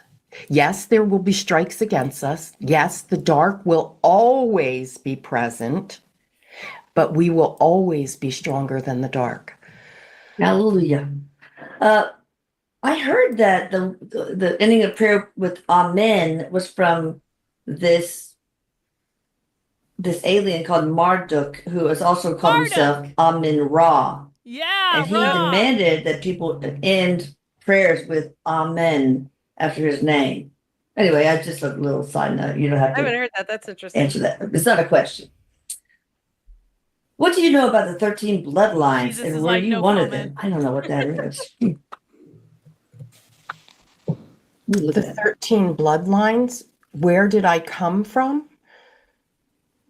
I don't understand the context of the question.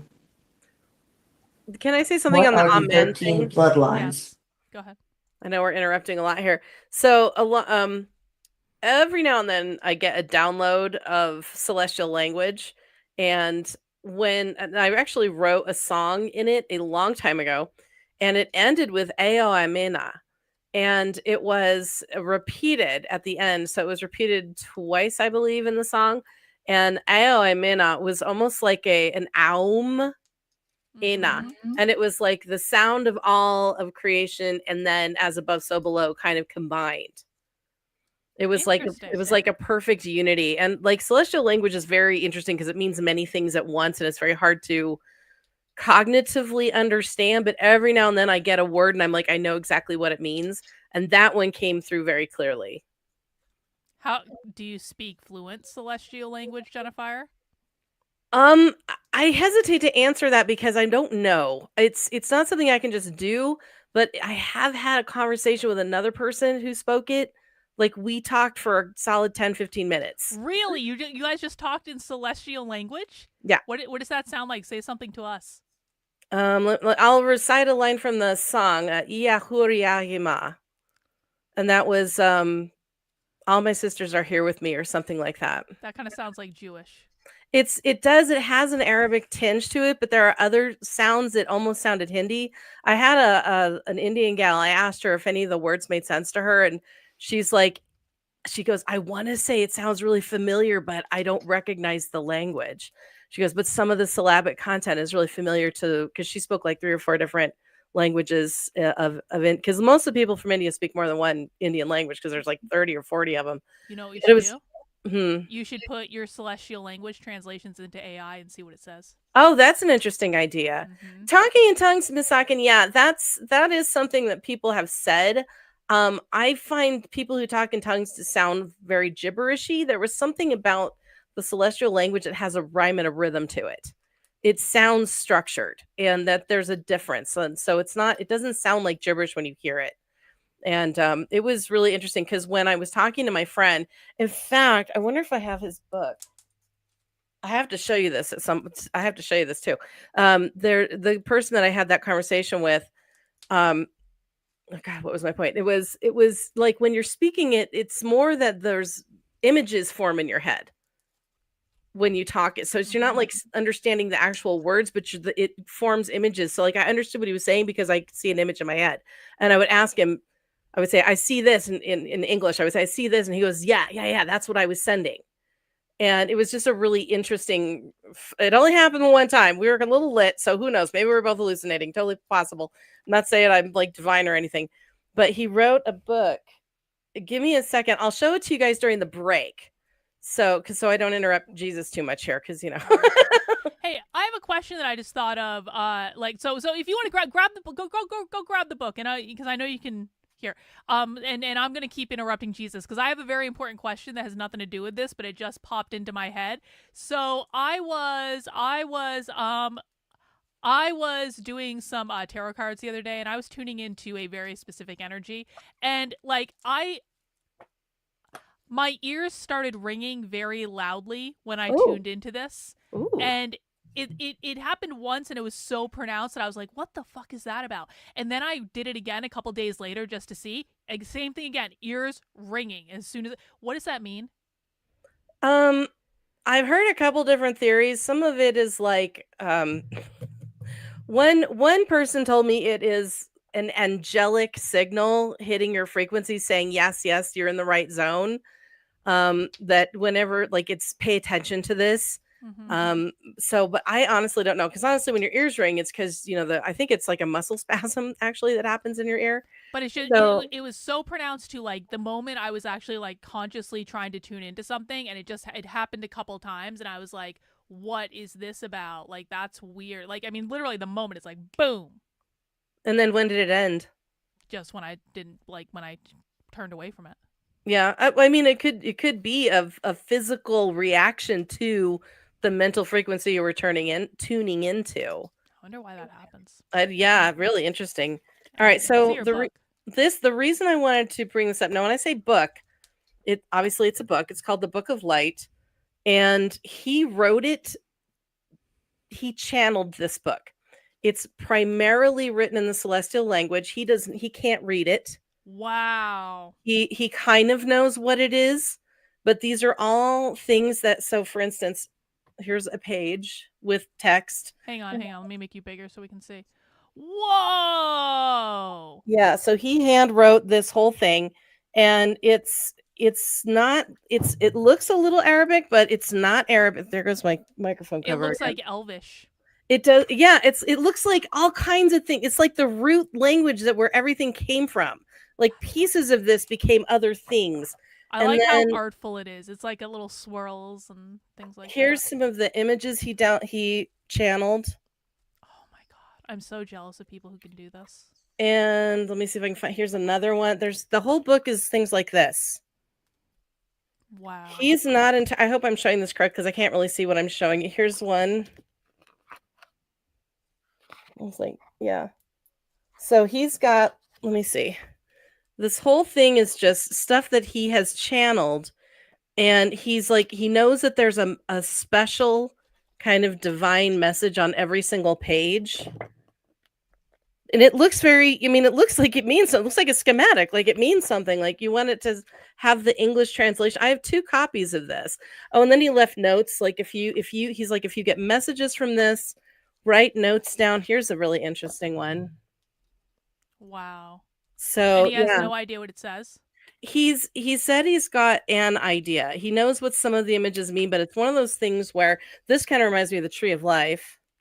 You should put that whole thing into AI. Just take pictures of it and load it into the AI and see what the AI says. Oh, this. Yeah, I mean, I could certainly try that out. I mean, it'll probably just go off any popular symbolism that's around, but there's Be some of this surprised. is yeah, true. Some of this is so like this looks like it means something. What does it mean? But some of it is 10th dimensional. What was the word? I just lost the word. 10th dimensional something or other geometry. But a lot of this is sacred geometry. So like this, just the icon on the front is sacred geometry. And he can explain some of it, not all of it, because he channeled a lot of it. And most of it, he says that it's primarily is like the path of light, the path to light. It's like, here's all the secrets of the universe represented. And anyway, but I bought 2 copies of his. He's a good friend of mine. I adore him to pieces. Very sweet guy. And just so humble. And he's not like, I'm a big smarty download shit from like aliens and Jesus and shit.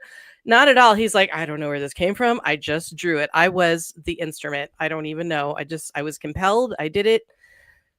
It doesn't sell, like, but when I saw it, I was like, I feel like I understand it, but I don't at the same time. It's really just very interesting stuff.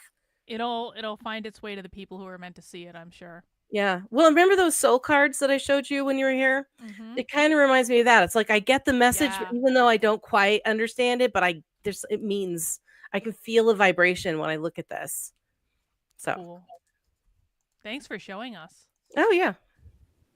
If you're talking about Hang on. the lineage, There we go. It's called the Illuminati, Bloodlines of the Illuminati.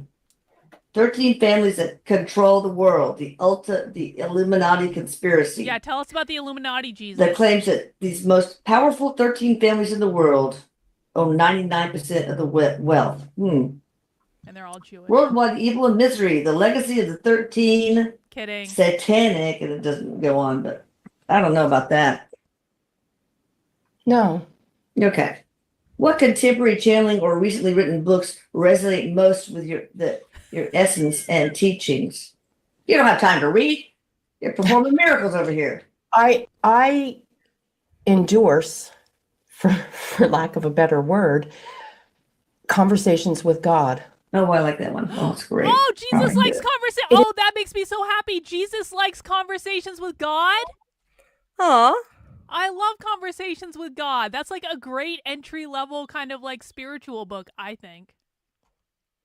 It's a very simple book, a very simple dialogue, and is a very accurate portrayal. Yeah, and I like the children's book by the same author, The Little Soul and the Sun. Sort of explains the human experience so beautifully. Also, there is a beautiful movie called The Shack.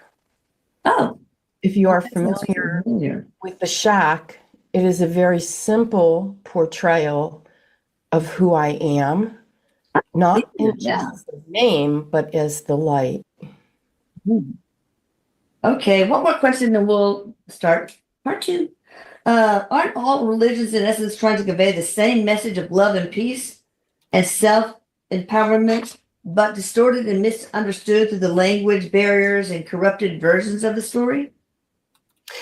All roads lead to the same light. The reason that there are different roads is because not everyone hears or interprets the message the same way. Yeah. Based on how you're calibrated, how you're educated, how you learn, where you come from geographically, where you come from is all about who you are. And you're not going to hear certain things, and then you're going to have another person who isn't going to hear certain things.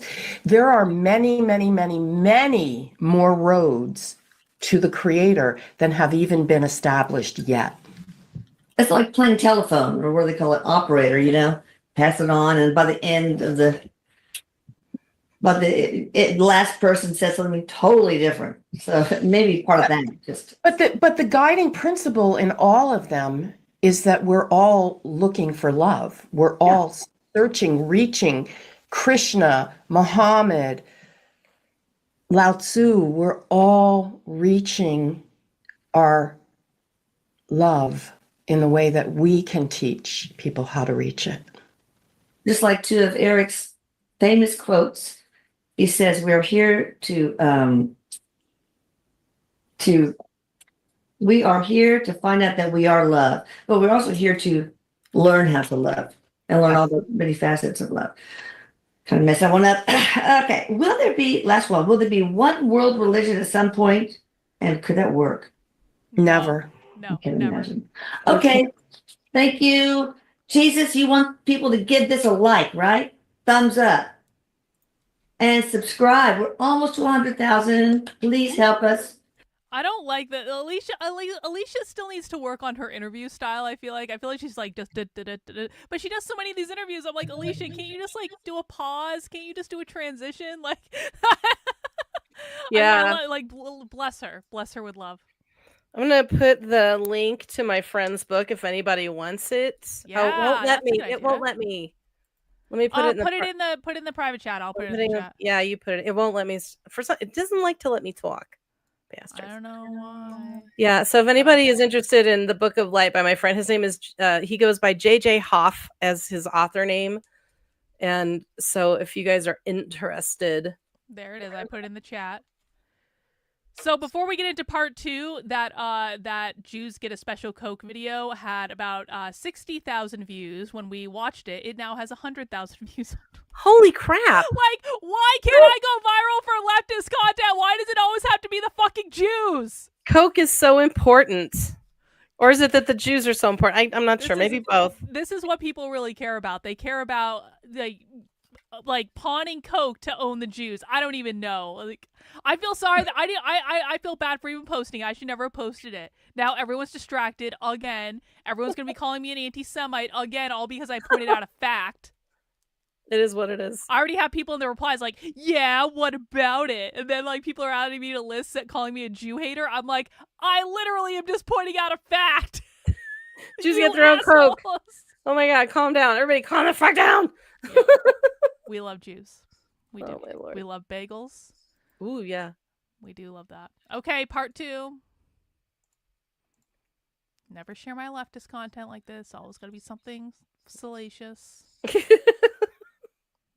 No one ever gives me what I want, Jennifer, as you know. If Jesus says time isn't real in this interview, I was like, she needs to ask. Please. Just Jesus, is time real? All right, starting.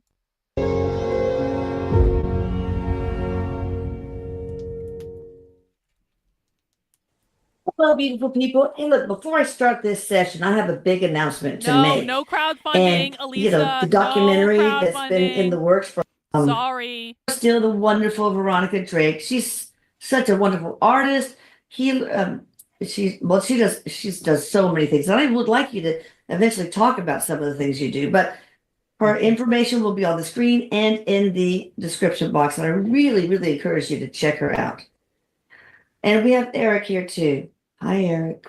I love you. I love you all. He does. All right. So thank you, Mr. Jesus. I don't know what to call you. Why do they say Jesus H. Christ? What's the H stand for? Are you asking that? Yeah, I meant to actually ask That's it. just because I heard it was Harishima. It was actually a name, but I thought it was Yeshua Ezekiel Christ is always what I call you. Eric says, doesn't matter.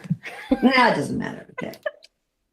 How do you feel? How do you feel God's presence by your side? Let me give you the answer that is true to all human beings, not just me, he says. And Eric says, and not just me. Eric's got to chime in there. He says, God's presence is like a little fuzzy kitten or a little baby that smells so fresh and is so cuddly and squishy. And it's just this incredible warmth. And so the way that you can feel God's presence is to put yourself in situations that make you feel warm and fuzzy and open. And all of the sudden, you will feel the presence of God. Maybe It's maybe that's why pet therapy works so well. It's not Why? something that is so elusive. To feel God's presence, you don't need rituals and ceremonies. You simply need to think of God's presence. And there isn't anything more pure than a baby kitten, a baby animal, or a baby human. Yeah. They are all symbols of feelings of God's presence. I get that feeling. I do. Yeah. I get that feeling when I think about all of my babies. I do that when I'm doing the scalar work too, because I use a lot of love to try to help with the healing. There's nothing like it. Amazing. All right. Have you reincarnated several times on this planet or on other planets, on Earth or on other planets, Jesus? I wouldn't say reincarnated like you think, but I do occasional walk-ins. Oh, okay. Just temporarily? Yes. Yeah. And think of it like this. And he's got a smile on his face. And he says, think of it like this. I'm the secret shopper. I'm stepping in and stepping out, and I'm looking at the world through the eyes of different layers. And so I'll take different dimensions, different eras, and I'll step in and I'll step out. And even now on this planet where we are right now, there are about 5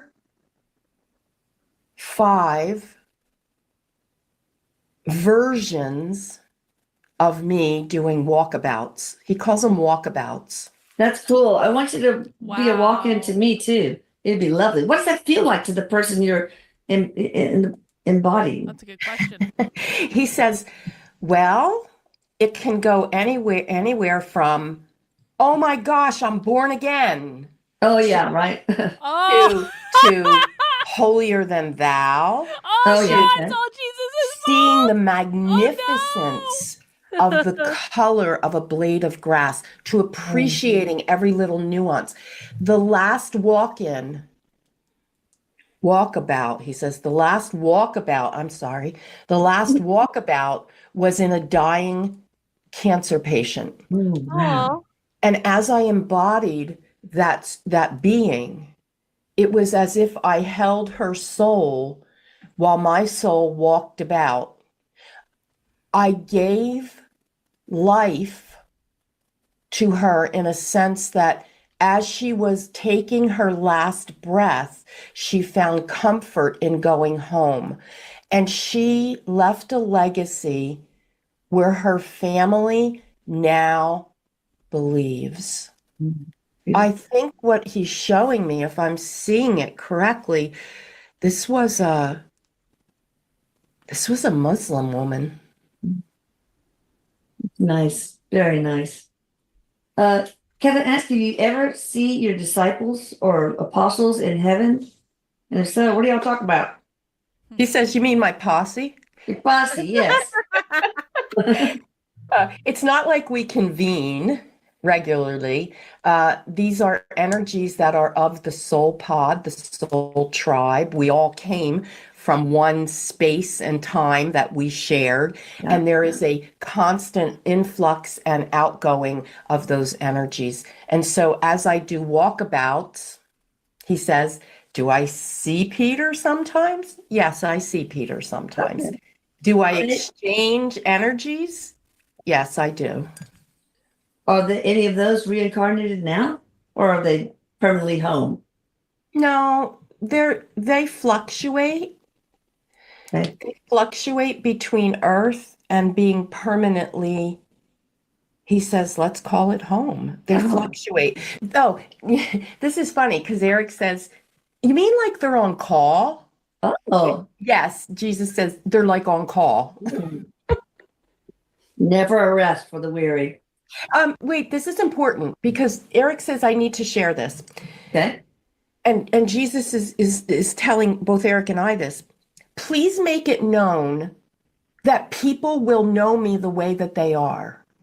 They don't have to go sip the Kool-Aid. Ah. Okay. They don't have to wear the adornments. They don't have to follow the rules. If they sit under a tree in their backyard, they know me. They are one with me. I am here to invite everybody to open their heart and allow me to walk in their hearts. Beautiful. Are we supposed to pray to you when we're in a time of need? Of course, prayer is very powerful.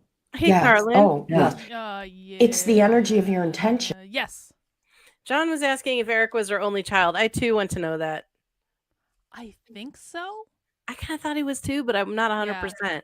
I think so, and I think he committed suicide when he was very young, so that's a very sad thing. Yeah. He was like 14, 15, 16, No, somewhere he's in a little there. bit older than that. He graduated. Okay. I definitely have seen a graduation picture of him, so I think I think he was like 19 or something like that. It was like that age range. I'll look it up. We'll see what we can find. What is oh, maybe it's on her channel description. I'm sure it's somewhere. Okay, cool. Yeah, it's like thought creating reality. But does it help if we pray specifically to you? No. Okay.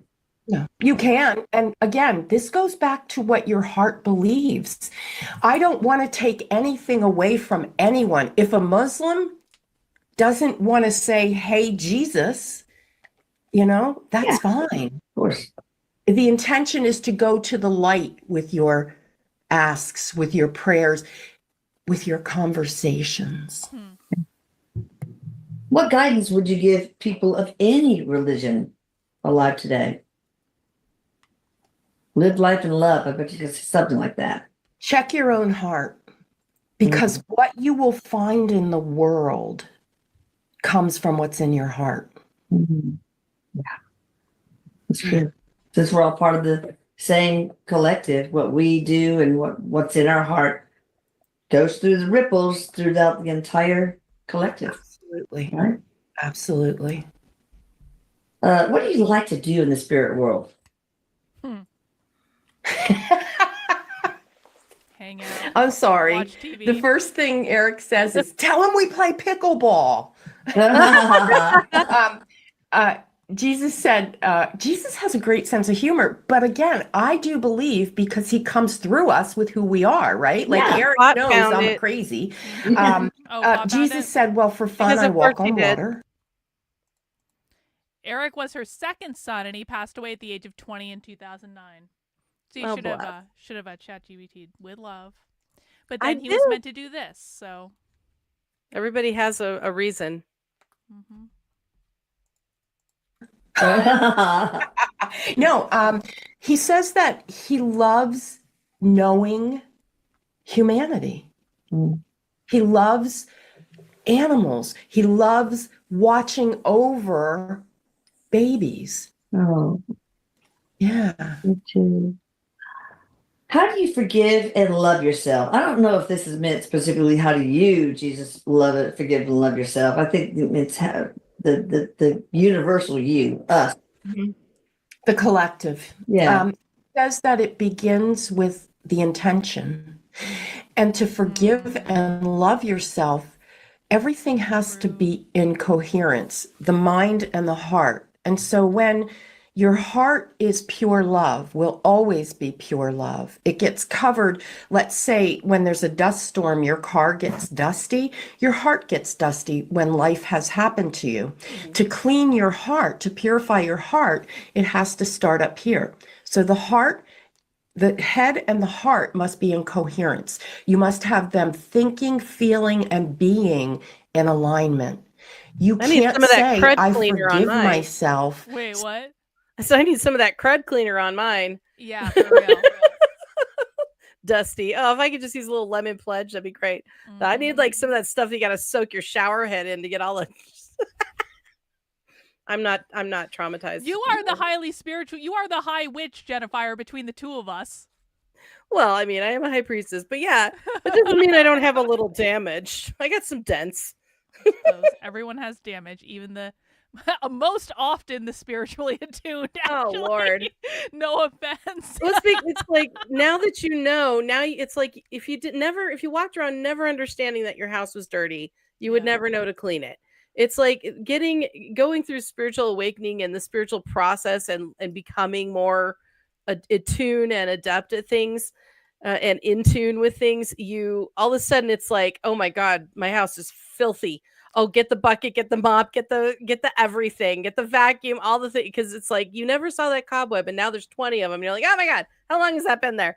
Yeah, it's a thing. I'll tell you what, doing the tarot cards with AI, again, I know, but like doing my like tarot card thing where I'm like using the tarot card, like I pull the cards, I ask the questions, I pull the cards, and then I put the cards into AI. It has been like fucking game changing in terms of like how freakishly accurate the AI calls me on my shit all the time, and I'm like, oh, that is a truth I did not want to admit to. I was not ready for that at all. But like it's just like, God damn it. Well, and what's nice is you don't have to hear it from a person, so you can't get mad at anybody. You know what? Honestly, it's so much less nerve-wracking because, like, when I used to have, like, Joshua doing cards for me all the time, I would feel like, and I know he wasn't doing this, I'm not saying this about him, but I would feel like if I had, sometimes I felt like I was being judged, but it wasn't because of anything he was doing, it was just because I was like, I was not ready to hear the answers of some of the things he was saying. But, like, with the AI, I feel like it's depersonalized, so, like, I don't feel like I'm getting that human judgment, and I feel like I can ask follow-up questions I wouldn't normally ask because I'm like, this is a fucking robot. Like, who the fuck? Yeah. I've definitely, because I've had a few readings with him too, and I definitely have had the you put that kind of barrier up, that resistance. You're like, I don't know if I'm ready to hear for this, but yes, I asked the question, so obviously some level of me is. And then I've gotten a couple of those Joshua eye rolls, like, oh, Jennifer. Yeah.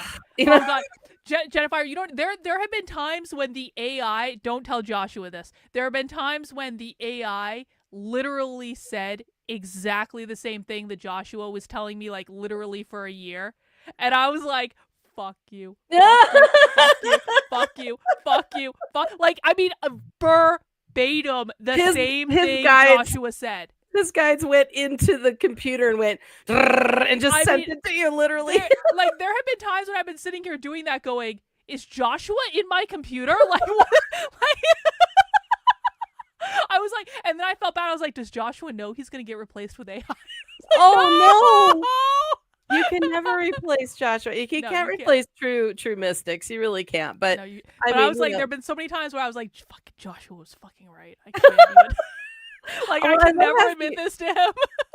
You did the same thing to me when you ran my critique of your book through AI, and I'm like, well, I'm glad that you don't trust the human beings anymore. You have to run it through the fucking computer filter. You know what? It's not that I have to run it through the computer folder, but it's just like, you know what? But the AI will help me make the changes. Is the thing. It's like if I say, AI, take all this feedback about Jennifer having the grammar and stuff like that. Can you help point out every single change I need to make? And the AI is like, yes, I can.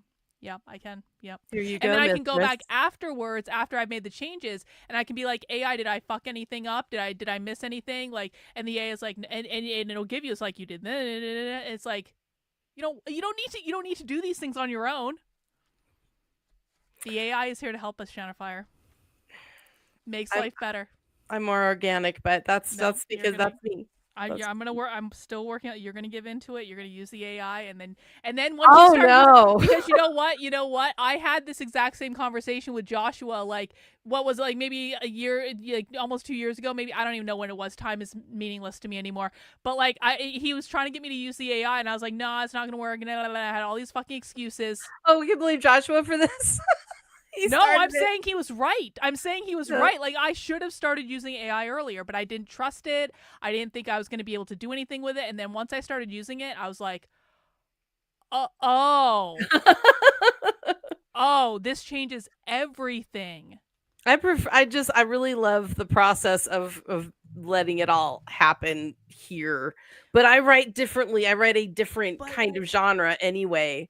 But you can do that, and you can still use the AI where you want to. I don't You can like wanna use load it. the whole story into AI and be like, are there any holes in any of these characters or not? You don't have to. Or you can just have it edit your grammar. But that's what beta readers are for. That's what they do. That's their whole purpose, is But to let you don't know. have to wait for a person to do it. But I want a person to, But because you can people are do going to both. read it. But you can do both though, and maybe the AI will give you some suggestions that you didn't think of.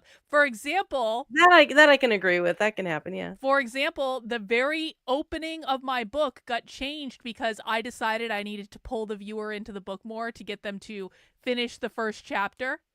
And I changed the opening. I don't know if you saw that, but I changed the opening because I was like, how do we do this, AI? And the AI is like, why don't you try this? And I was like, that's actually a good idea. I have so many thoughts and feelings that probably we should not interrupt Jesus for, but this is the very stuff we address in my writing groups. See, but you can. But here's what I'm saying: it's like you can do it in the writing groups, and you can also do it over here, and you can do both. You can do both. Okay. You don't have to choose. The AI, Jennifer. I the just AI, prefer human interaction better. The AI. I promise you, though, the AI is never going to go. Jennifer, have you been cheating on me with human beings? No one's gonna ask if you've been cheating on anybody with humans or AI. Oh my lord. The AI is not going to know. And the humans aren't going to know that you're cheating on humans with AI. It's like you get to have an illicit affair. This feels like it's getting derailed. All right, back to Jesus. Fine. Say I'm the not using words, AI, Reagan. but then What's that? What'd you say? Reagan's like, Karlyn will convince Jennifer eventually to use. No, I don't want to. I really don't. It's I'm not that I don't saying like you it. have to use it for the whole thing. I'm just saying that it is useful for components of creative processes that can get you over a hump or something. I have actually God. gotten some advice for it for doing some of my blurbs, because Mhm. blurbs suck and they're hard. Yep. It's the worst thing to do. But I have worked. And then I went through and I picked out a couple of sentences that I dug, because it gave me like tons of shit, and I'm like, eh.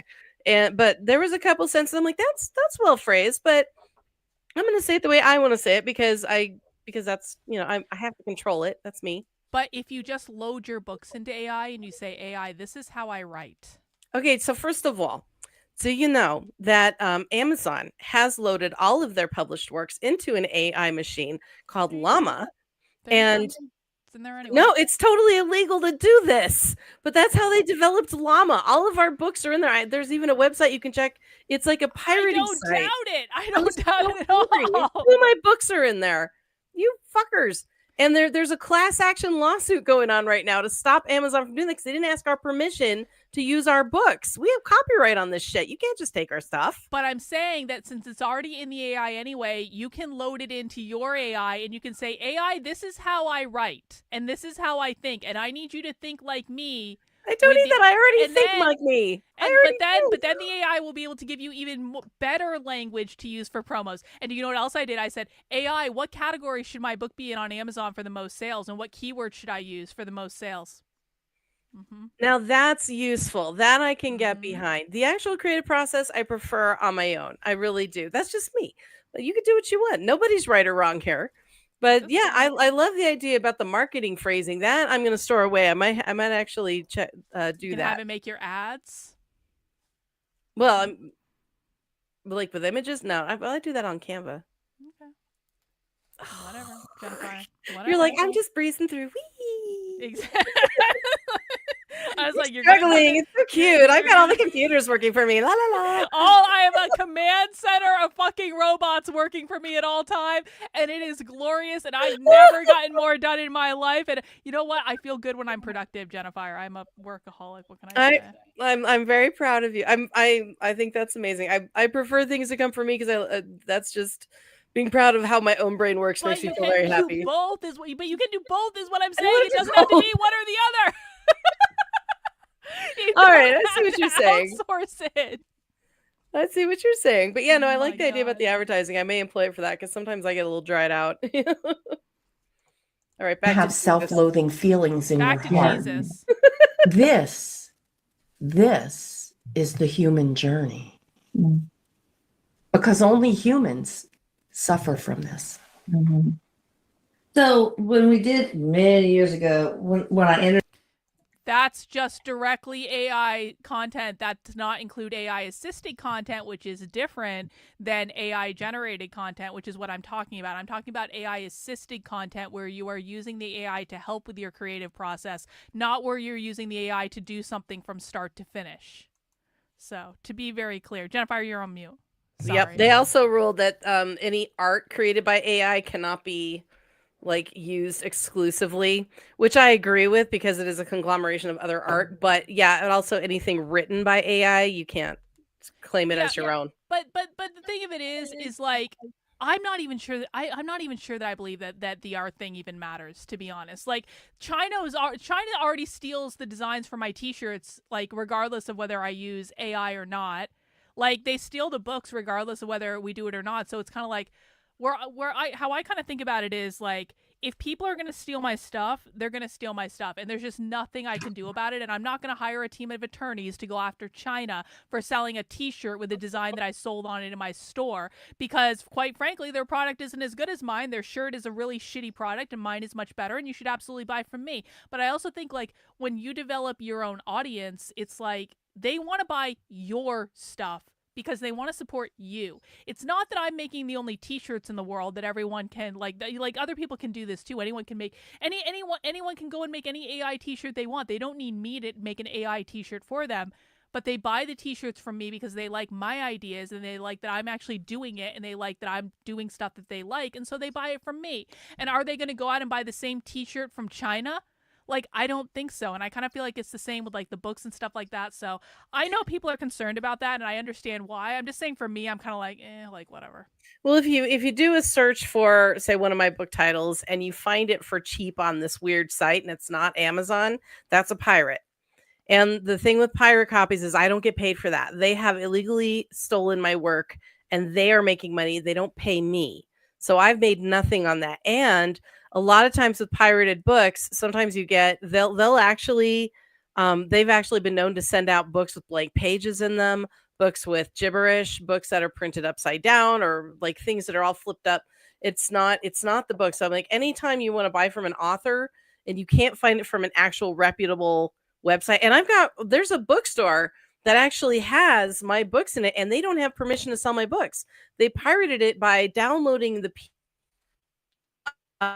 Kindle Unlimited, and they took that PDF and they're as an ebook. You can buy this ebook here, but they don't pay me for that.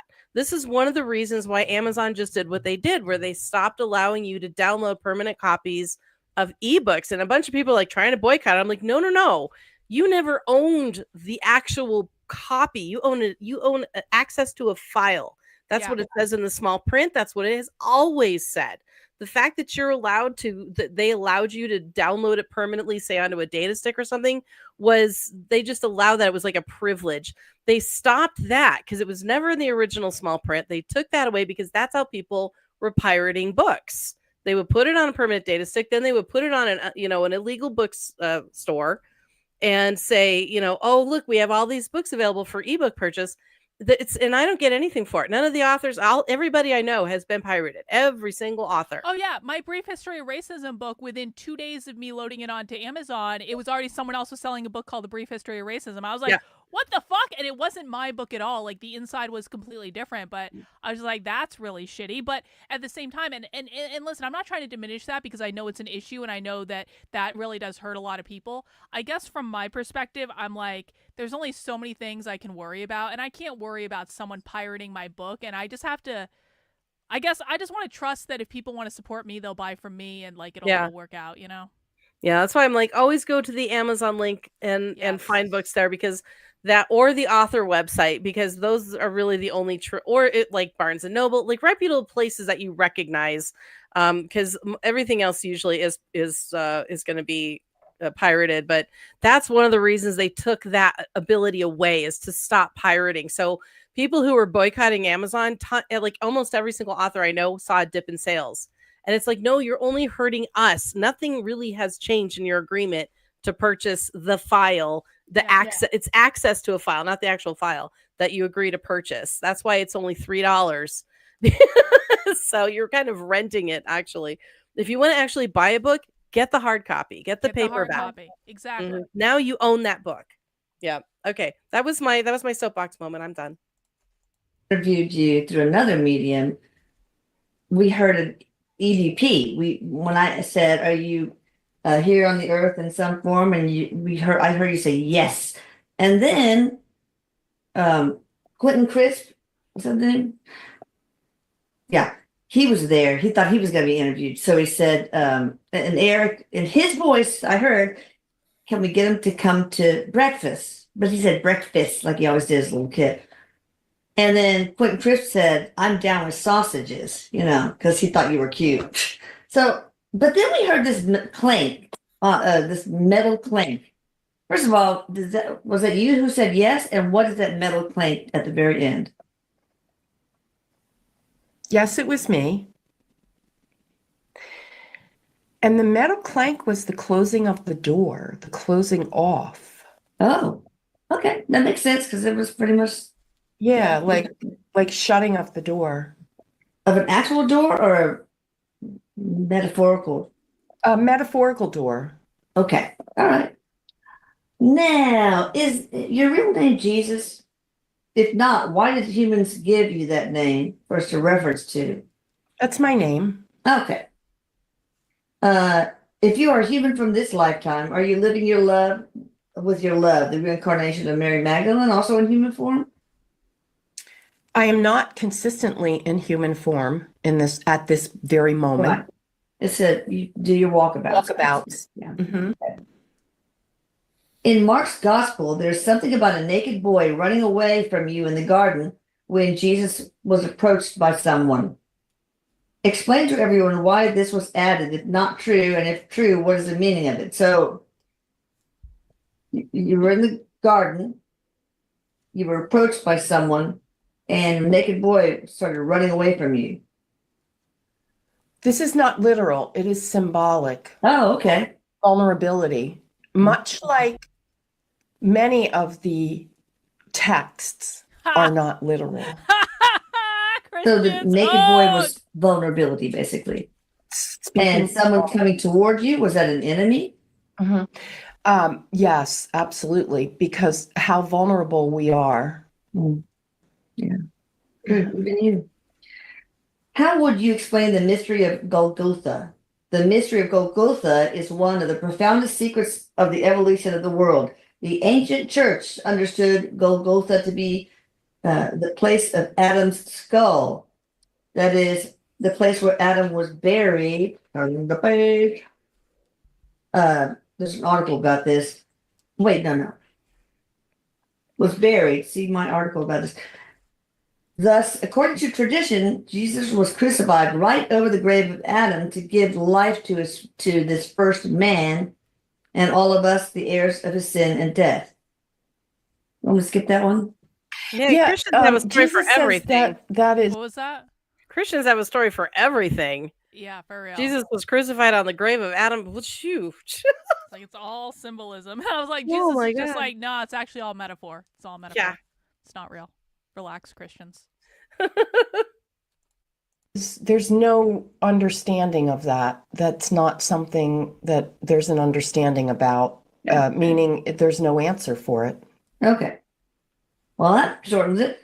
How was the Christian religion shifted away from your original teachings? I love this question, he says. I bet he does. Man has a tendency to overcomplicate and bastardize processes So true. for his own benefit. Real Jesus. Real. When ego gets involved, Based. For power? Based. It must- Oppression? it must be this way or it must be that way. There's greed, there's gluttony. My way is pure love. Yeah. You don't need a book, you don't need a ritual, you don't need a ceremony, you don't need a rule. You don't. And if to prove that point, the religion as you know them can't even agree on one way. Oh my God, yes. This group has this version of it, this group has this version of it, that group has that version of it. And all of a sudden it becomes, as you referenced earlier, whisper down the alley. Who's the truth? Right. Who's the truth? No, be quiet. All right. What's your view on the present Pope's achievements and the state of Christianity? Oh. I think, The Vatican. yeah, I think as we are getting more and more closer to the light, transparencies will come to the surface. This Pope is trying his very best to illuminate and to stand on the side of righteousness. He is not always being protected, though.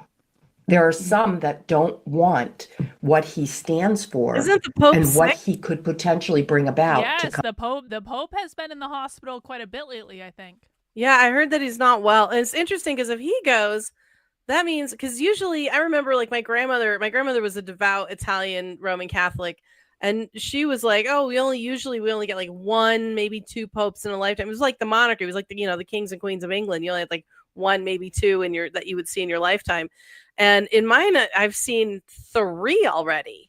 Mm-hmm. So it would be 4, because I came in with Pope John Paul II, I believe, and then it went to Benedict, or is Benedict? Yeah, And then then Benedict retired in scandal. yeah, retired. The Pope Emeritus. Yeah, and then this guy, and I don't remember. I'm trying to remember. Francis. Oh, Francis. Okay. And so yeah, I think he's not long either. And I heard, speaking of, King Charles is looking a little peaked. Well, and King Charles, too, there's been something going on with his cancer because he's still having cancer treatments. And like a week or so ago, he had to cancel engagements because of the cancer treatments. He had to go to the hospital. He But finally gets to be king, and now he's ill. Bless his This heart. is what I said. It's like the guy waited. He was an apprentice for 70 years. Oh, man. 70 Yep. years. Like, can you imagine? And now he finally gets to be king, and he gets cancer. But you know what? Him and Camilla are in Italy right now. They're on a state visit to Italy, and they seem to be doing well. They went to all sorts of sites today. I saw it online.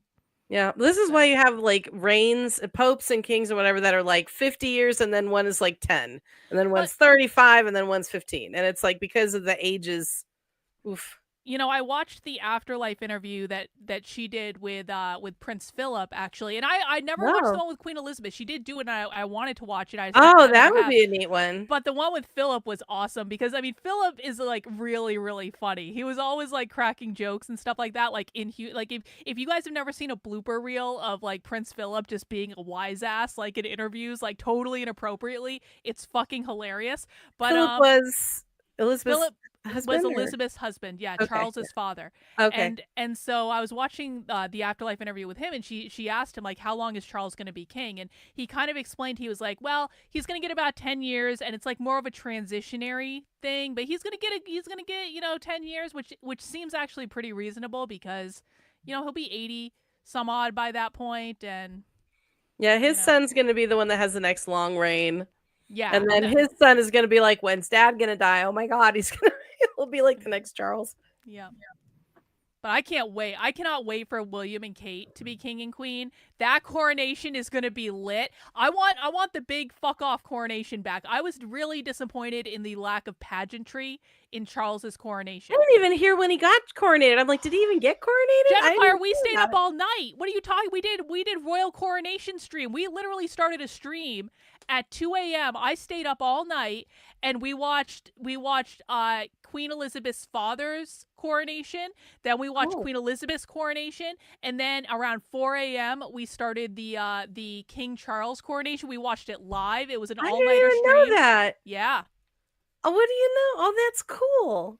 And You Queen Elizabeth's trooper. coronation is awesome. Like, I've watched Queen Elizabeth's coronation at least 4 times because I've seen it. it's Yeah. pageantry and like the moment yeah. where they all put the hats on at the same time, and I was like, and then it was all gone. Charles didn't have any of it.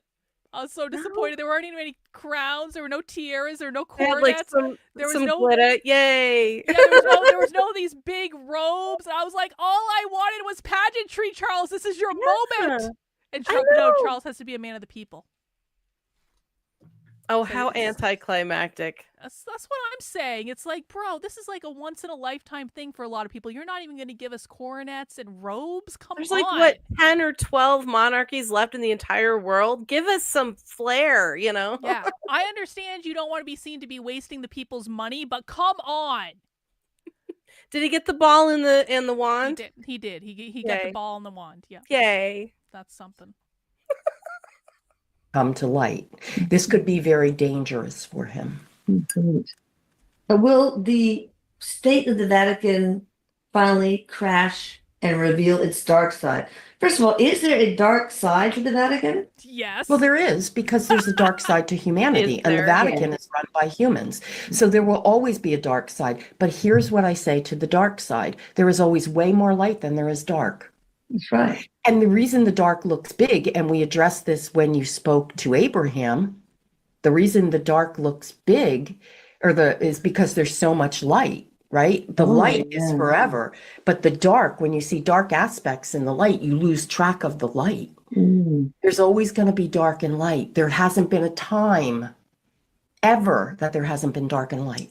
The Vatican, will it crumble? Yeah. It will get knocked back. It will get knocked down. It will rebuild. Oh, good. In a I just want better them to way. open a library. Well, what is the big Yeah, dark for real. secret? That For people real, are- they've got so much stuff in the Oh, archives of the Vatican. Please. Yes. Like, I want it. Like, well, they should have like a museum or something that people can go and see this stuff. It's like, it's just a waste. It's just sitting there.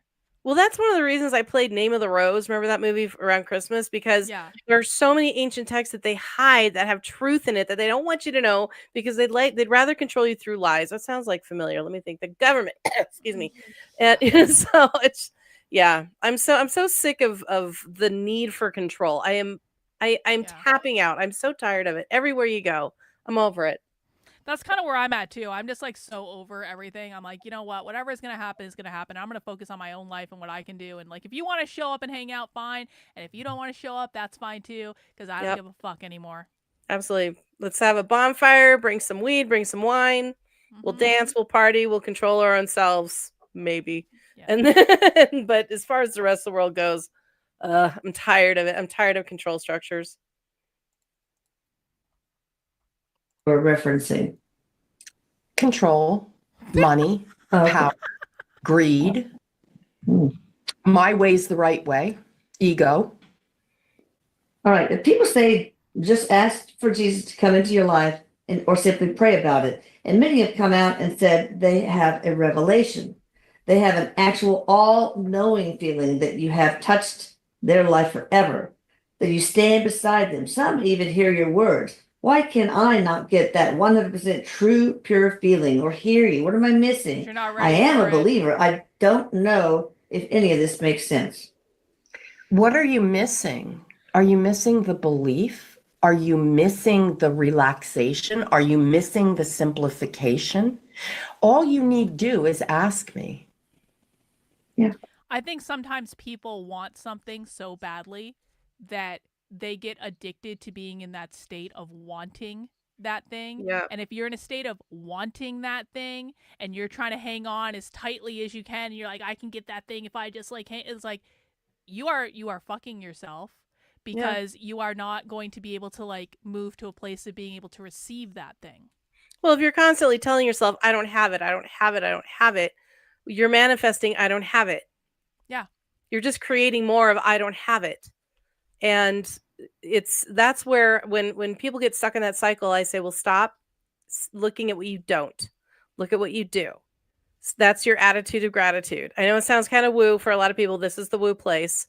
But, you know, anytime that I've found myself in a dark cycle, which happens, everybody gets dark mental cycles. Yeah. I just kind of stop and I sit and I go, my house, my husband, my dogs, my cat, my parents. I start listing things that I love, that I'm grateful for. And then I realize I have a whole lot more than I realize. And what is the thing that I think I'm missing? I have that too. It's right here. And all I have to do is this and bring it in. And Sometimes it'll it's be really right there. hard. It's really hard to do that sometimes. Yeah. I mean, and things take really time. I know we joke a lot about how time's not real, but things do take time, and things that are ready to happen will happen. If the thing that you're leaving, I don't have it. Well, are you ready for it? How would you feel if it suddenly showed up at your door? If someone, oh, I'm so broke, I wish someone would show up with $1 million. Do you know how many people have won the lottery and gone broke within 5 years because they can't handle it? You know, there's all kinds of little mental games you can play with that. True. Mac B says maybe Carrie needs to watch this. Hey, we don't need to bring up the she who shall not be named. She who shall Mac. not be named. The real the good Christian. Oh man. And when you are open to receiving, that means laying down your prerequisites, laying down your conditioning, and just having, Eric says, you mean the F word? Yes, Eric, faith. Oh, I was worried for a while there. Jesus got it. So for this person, what do they need to do? Just get a deep meditation to help get the ego out and expectations out of the way, or what? Stop focusing on it. Live your life. Go out into nature. Touch the water. Inhale the breeze. Feel the tree's roots beneath you. Look at the sunset. Look at the sunrise. Ask me to lay beside you as you sleep. I will guide you on your journey into rest. Stop waiting for it. Yeshua, while helping all in so many ways, how do you feel about being seen as a savior? As it seems. Go ahead. One thing, like when I went through like a really long period of time where I was single. I had dalliances, but I wasn't in a relationship, and I kept like just bemoaning that. I was like, I'm doing so tired of it. When am I gonna find love? And like all my friends are coupling and getting married, and I'm like, hate all of you. And I asked a friend of mine, I was like, just how did you do it? How did you just find that person? He looked at me, he goes, stop looking. Yeah, for real though. And I was like, oh, that's so typical. I know it sounds stereotypical, but there's a reason for that. Literally just look everywhere. It's there, you know, and just welcome all things and stop looking. Is it here? Is it here? Is it here? Is it there? You just quit. Just enjoy your life. And when I actually didn't technically stop, like it's not like you just literally stop looking. You just literally quit the pressure of it. That's what you have to quit, is that pressure of it. And when I started saying yes to things and going, yes, I'm going to go out with people that maybe are not my thing because I'm welcoming the energy of possibility. And I met my husband like in a couple of months. Yeah. I met Victor when I just given up on meeting anyone. I actually didn't want to meet anyone. I had dated this guy and he cheated on me, and I wasn't even really that into him. So I was kind of like, okay, like whatever. I don't actually really care about this. But I was kind of in a place where I was like, fuck everyone. I'm just gonna be single. And I was moving, and Victor just showed up, and I was like not looking for anything. I was not dating, and the minute he showed up, I was like, where are you from? Like, I even posted on my Facebook that night. I was like, I need to start dating Russians. And then a couple weeks later, I went on my date with him. So get your mover's number is all I'm saying. Accents are nice. I had been trying to learn Russian at the time just because I was bored and I thought it sounded cool to speak it. And so he started speaking Russian. I was like, Zdravstvuyte. Like, you're like, to me that another human search outside themselves for someone or something to save them. Were you not a teacher and the example to be followed? I got lost in that one. We are all our own savior. Yeah. I being designated as the savior was never something that was spoken about. I got put in a position to be the savior, but here's the thing. You are a direct extension of me, the creator, and you have the ability to save yourself. The choices you make, the heart that you carry allows you to make the choices. Okay. Now, what does it mean that you died for our sins? I mean, how would that, and even babies come into the world with sin? I just can't understand that. But then there's the human experience we're supposed to have, dark in our lives and the contrast. How would your death absolve people of their sins? Why would that be necessary? That is the age-old question, isn't it? Yeah. That's man-made. Yeah, it just doesn't make any sense. It's man-made. Here's the thing. Every human, as you said, has to know dark. Let's call the dark sin. Yeah. Otherwise, we don't evolve. Oh, spiritually. stop that. If you They don't do that know again. duality, how can you evolve? So that was something that was a sensational. Wait, Karlyn, hang Yeah. on. What? Okay. She just said I think if I heard this correctly, I want you to rewind that. Okay. Did Jesus just say that every person needs to know the darkness and we can call the darkness sin? I don't know. Let's rewind. Yeah, I need to hear that again. Tell me if this is far enough. Come into the world with sin. I just can't understand that. But then there's the human experience we're supposed to have, dark in our lives and the contrast. How would your death absolve people of their sins? Why would that be necessary? That is the age-old question, isn't it? Yeah. That's man-made. Yeah, it just doesn't make any sense. It's man-made. Here's the thing. Every human, as you said, has to know dark. Let's call the dark sin. Yeah. Huh? Otherwise, we don't evolve spiritually. Exactly. If Okay, you hang on don't to that. know duality, Well, so is it one of those things though? He's just saying like, let's call the dark sin. Let's just let's just put that label on it. If that's how I'm hearing it is like, if that's helpful for people to think of that as sin, then let's call it sin. But like, you need to have dark and light in your experience to understand the full breadth of experience available to you. I think that's a very wise and neutral way of saying that. I will piggyback on that with that. I love that even Jesus is like, I wasn't here to forgive anything. There's nothing to forgive. Yeah. You're having an experience that you're meant to have. Literally, there's no sin. Yeah. Like if it's darkness, and that's what we're gonna call sin for language sake. Okay. But there's no need. That's part of why you're here, is to experience the gamut. So true. Love it. Love it. From the words of the master himself. how can you evolve? So that was something that was a sensational Yeah. Okay. claim. Couple more. What does it mean, the second coming? Is it referring to the return of you, Jesus Christ, on the earth? Or does it mean something else? And how and when will that happen? The second coming is all about what we know, Eric says, as the ascension. And Jesus, Oh, yeah. Jesus says, yes, the ascension. And he says, my dears, you are on the cusp of it. Oh, I hope so. That's nice. That's what David Wilcox Jesus, is I read talking the know book, what? Jesus You know and the what? Essenes. Spirit sucks at time though, because time for spirit isn't real. So every time spirit says you're really close to something, you're on the cusp, but you think you're like days away, and you're like, no, because in spirit time, 100 years is actually not that long. That's So- like, well, I used to do a lot of hiking and mountain climbing, and like we would get to a ridge and we were like looking for, because we used to, I'm in Colorado, so we had a lot of 14 footers that we would hike, and it's like, where's the summit? Because we're all exhausted, and our hike leader would be like, oh, it's just over this hill, and we get over that hill and we're like, all of a sudden we see like 3 more hills. We're like, this is not the summit. He's like, oh yeah, it's just over that hill. So it's always just Exactly. over that hill. Exactly. So, like, you're so close, you're on the cusp. No, Jesus, most of us are going to be dead. And you're not Maybe telling that's time it. correctly. Maybe that's it. He's like, but you're still gonna get to be there for it because we all live in spirit, and nothing ever really dies. It just changes forms. Like, shut up, Jesus. You know what we're talking about. We want to know if it's gonna. We want to know if it's gonna be next Tuesday. Okay, that's what we're asking. Will Trump still be president when we ascend? This is what's really important. Is Trump going to start a monarchy that will live on? Let's get down to brass tacks, Jesus.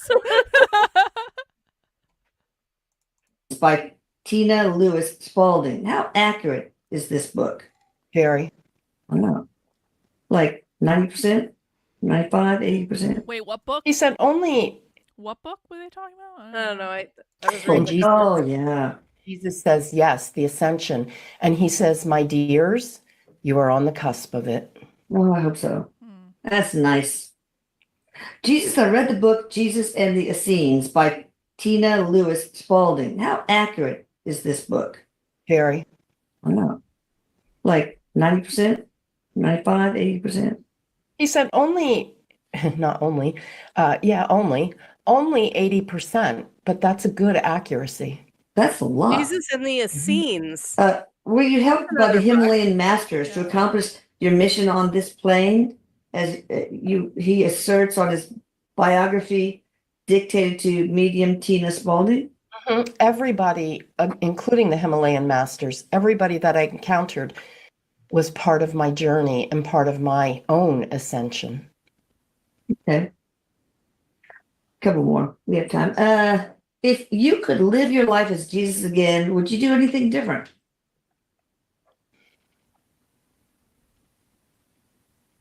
I wouldn't. I stood for what I believed in. The understanding that I didn't have control over what people would do to me took me a long way. I understood that I couldn't manipulate minds, Okay. that people were free thinkers. Mm. Yeah, I'm not sure where to go with that. It cut off right after that. That's okay. All right, one more. Do you see yourself still as Jesus, or do you identify yourself with the different lifetimes you have had? He says, pick one. Who do you call yourself in this lifetime? Melissa. Yeah. He says, Sometimes dumbass. No, I'm kidding. yeah.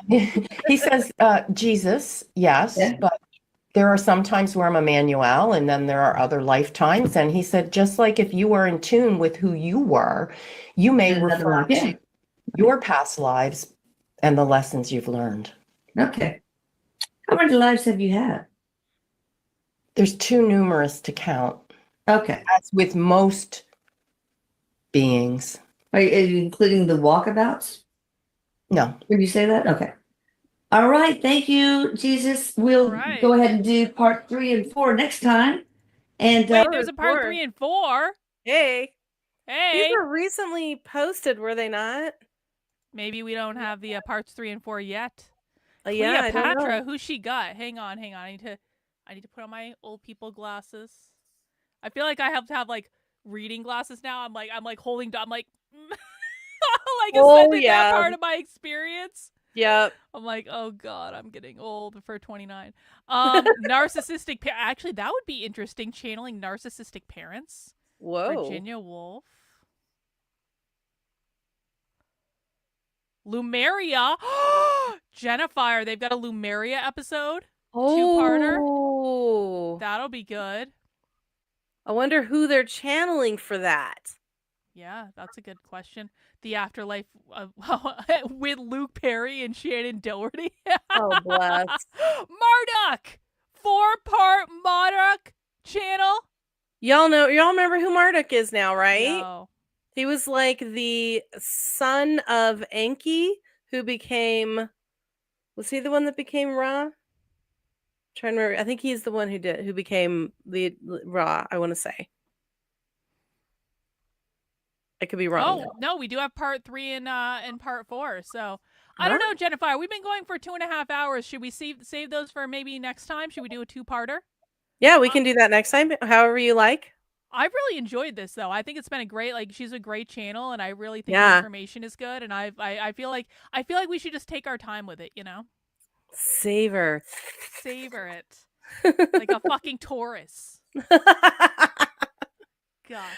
All right. Well, I guess we will come back next week and we will do Jesus part 3 and 4. Very cool. I was crocheting when we started because I have a mission with my crochet. I have a big project, and I'm Yeah. angry because I've fallen into the trap. Oh no, you did something. You picked up stitches. I lost them. I lost stitches. Oh, It's you've been getting losing smaller. them. Okay, I see. I started out with 44. I'm down to 32. You gotta frog that. You gotta I'm frog it. so and start mad. over. I'm Yep. just staring at it like I'm not pulling this apart. I'm not doing No, it this you time. have You to. know what? You have I to do it. will. Just not doing it right now. I'm mad at it now. All right. I get. Do you use when you do your knitting? I've never seen you do it, but I have a little container of those little circles that it's a stitch counter. You put a circle like every 20 stitches. I Do you don't use do those? that. I mean, I always have stitch markers, Yeah. like several pile of them, but I don't. You know, I probably should do that. That would actually probably make life easier. But usually when I'm doing knitting, there's stitch counters for other reasons. Like, you need to skip this stitch, or you need to turn around here. And so, like, if I was getting fancy with doing it every 20 or whatever, I don't think that would work. But most of the patterns I do, it's like you can always just slip in a couple here, a couple there. I don't usually have the problem that I'm gonna be that far off. So Yeah, yeah, I it fucked sucks. this up bad. When I first started crocheting, I was doing scarves and things, and my first scarves came out like this. It was really bad. But yeah, I think I lost it right all the way down here. So I have to Ugh. unravel all of this. Yep. I'm The so mad. struggle is real. The struggle is real. Right, Hey, right. so update on that video that when we watched it, the Coke video, it had what, like 50,000 views, 60,000 views? I think you said it got up to 100,000 last Well, time. it now has 160,000 views. And everyone's upset. Okay, so you reposted the video of the Jewish guy in the grocery store with the Coke. Yes, and I said, hang on, I need to take off my glasses because I'm old. Did you know that Coke makes special soda for Jews? Don't tell me these people don't run the world. I mean, it is a little inflammatory. I mean, It's Twitter. I'm allowed to be inflammatory on Twitter, but I don't was care if it the Jews... reposted? Is it getting I- hate reposted or praise reposted? I mean, it's a little bit of both sides. Like, they aren't hating the people in it, but they're being like fucking Jews that get the special soda and we get the shitty soda. Like, and that's really my biggest complaint. I don't care if Jews have kosher soda. It makes no difference to me at all. My issue is that the Jews get the good soda and we get the shitty soda.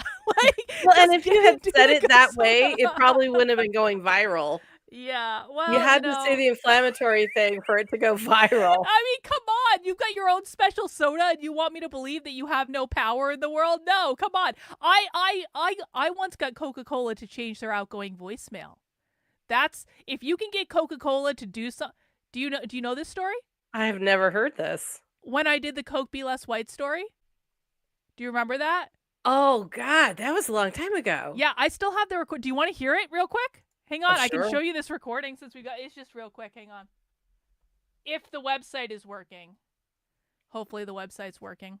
I've been having issues with my web hosting company where all of a sudden my sites go offline for no good reason. Oh yeah, look at that. It's not working.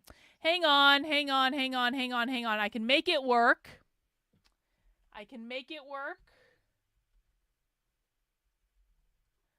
By logging into it this way. As you're looking that up, I'll talk about movie night real quick. Okay. We've got let's see, coming up in Karlyn's month of narcissism, Aries, April, It is coming up with the original It with Tim Curry. So we'll be doing that on Sunday. It's gonna be awesome. I'm excited. And then the next one for Mac is the South Park movie. That's going to be fun. So MacB is showing us South Park on Monday in the supporter Discord. We're watching the original It as well. Hopefully this works now. Yes, we're back. Okay, we're back. Journalism. And my puppers. Oh God, they're so, you have to see. Look at those. Those little puppers. How come I can't make my camera go where I want it to go? Why is everything so hard? There. Oh, come There on. they are. It's Look not, at it's you. not working there now. Are you serious? Are you serious? What the fuck? Hang on. One more thing. I'm sorry it's taking so long. It's all good. I was But I was it's- doing puppy cam, and they're getting their big snippy snip surgery this Friday. Oh no, the dogs are getting the cone of shame. I just saw a video title From Hell with Love. That's nice. Okay. Okay. Share this tab. So this is when, actually this doesn't have sound. So after I broke the Coke Be Less White story, it got 33 million views on Twitter. Wow. People were Oh, look at upset. you with your lesbian hair. I forgot I about know. I loved that haircut so much. It's so comfortable. But I actually got Coke to change their outgoing voicemail, and hopefully this works. I don't know why it wouldn't work. All right, let me show you something. The number for Coca-Cola's headquarters in Atlanta, Georgia is 404-676-2121. So why don't we open up my Skype and call 404-676-2121.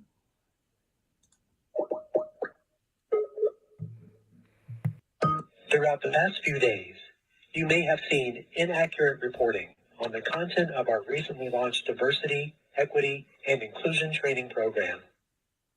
The video in question was not part of the company's curriculum, but was accessible on a third-party platform used for the training. With Coke's logo on We it. took immediate action and removed any links from the company's training playlist that could lead employees to that content.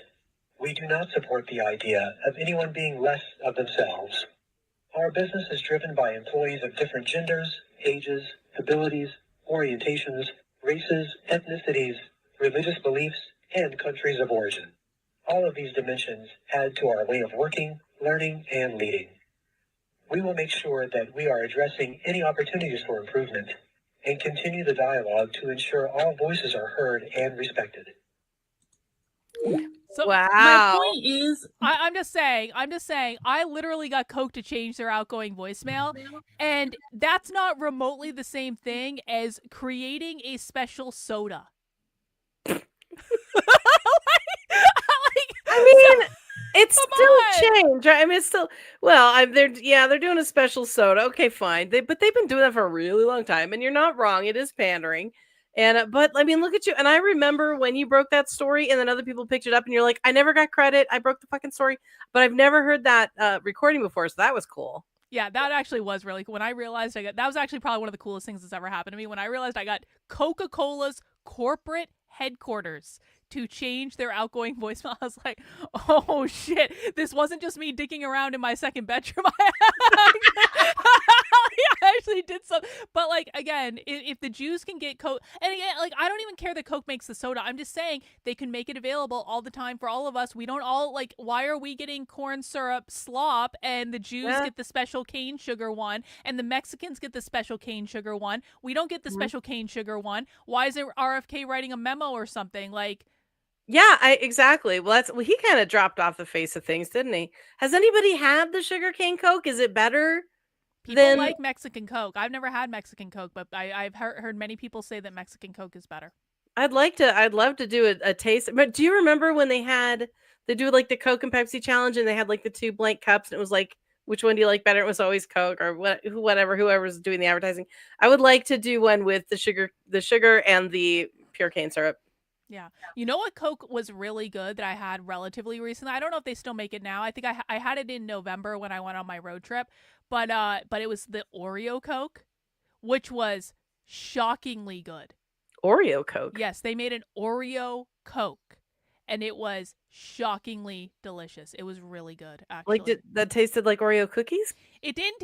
It just had, like, I don't even know exactly what the flavor, like, I don't know exactly how to describe the flavor other than it was delicious and I liked it a lot. I like vanilla Coke though. So like vanilla Coke is my favorite, but I don't drink like full sugar soda ever because I will grow another ass by having one soda. and so I can only, if I drink soda, which is very rare, I drink Coke Zero, and they stopped selling vanilla Coke Zero here. So we can't. Oh, yeah. I haven't seen that in ages. I can't do diet or zero sugar or anything because my husband's like, he can't have aspartame. He actually, because one of the side effects for certain people is it causes back pain. And he'll get like a back spasm in his lower back if he drinks anything with aspartame in it.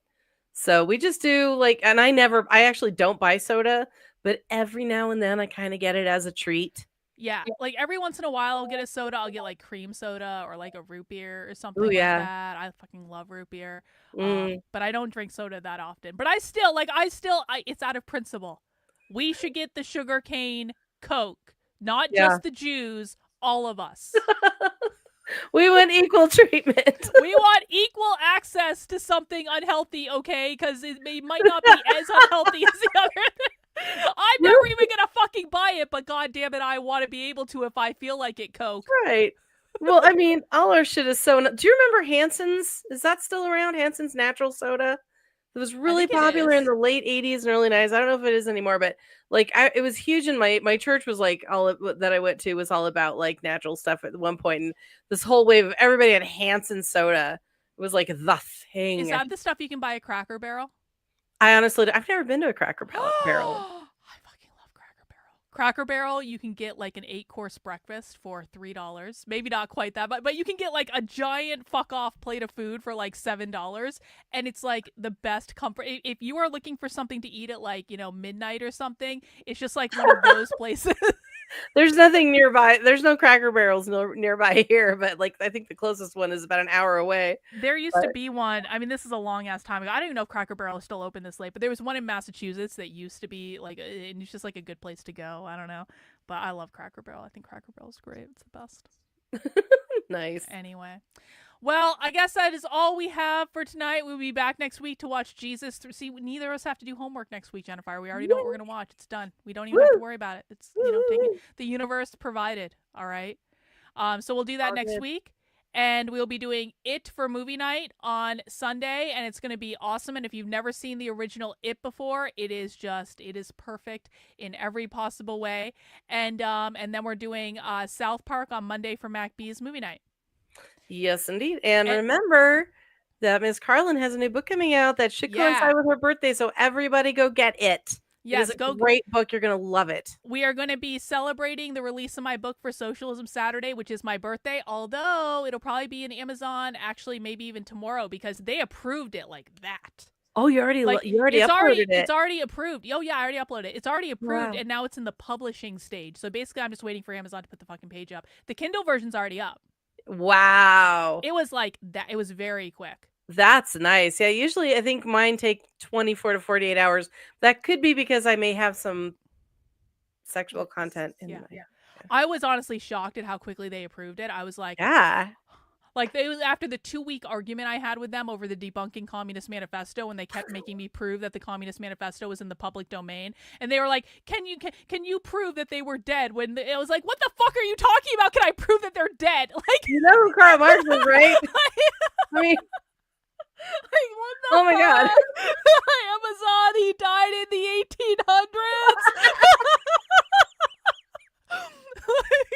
1800s. You probably weren't even talking to a real person. It's AI. AI is flawed. It was an Indian. It was Indian customer service. Their names are all Indian. They don't know who Karl Marx is. Yeah, exactly.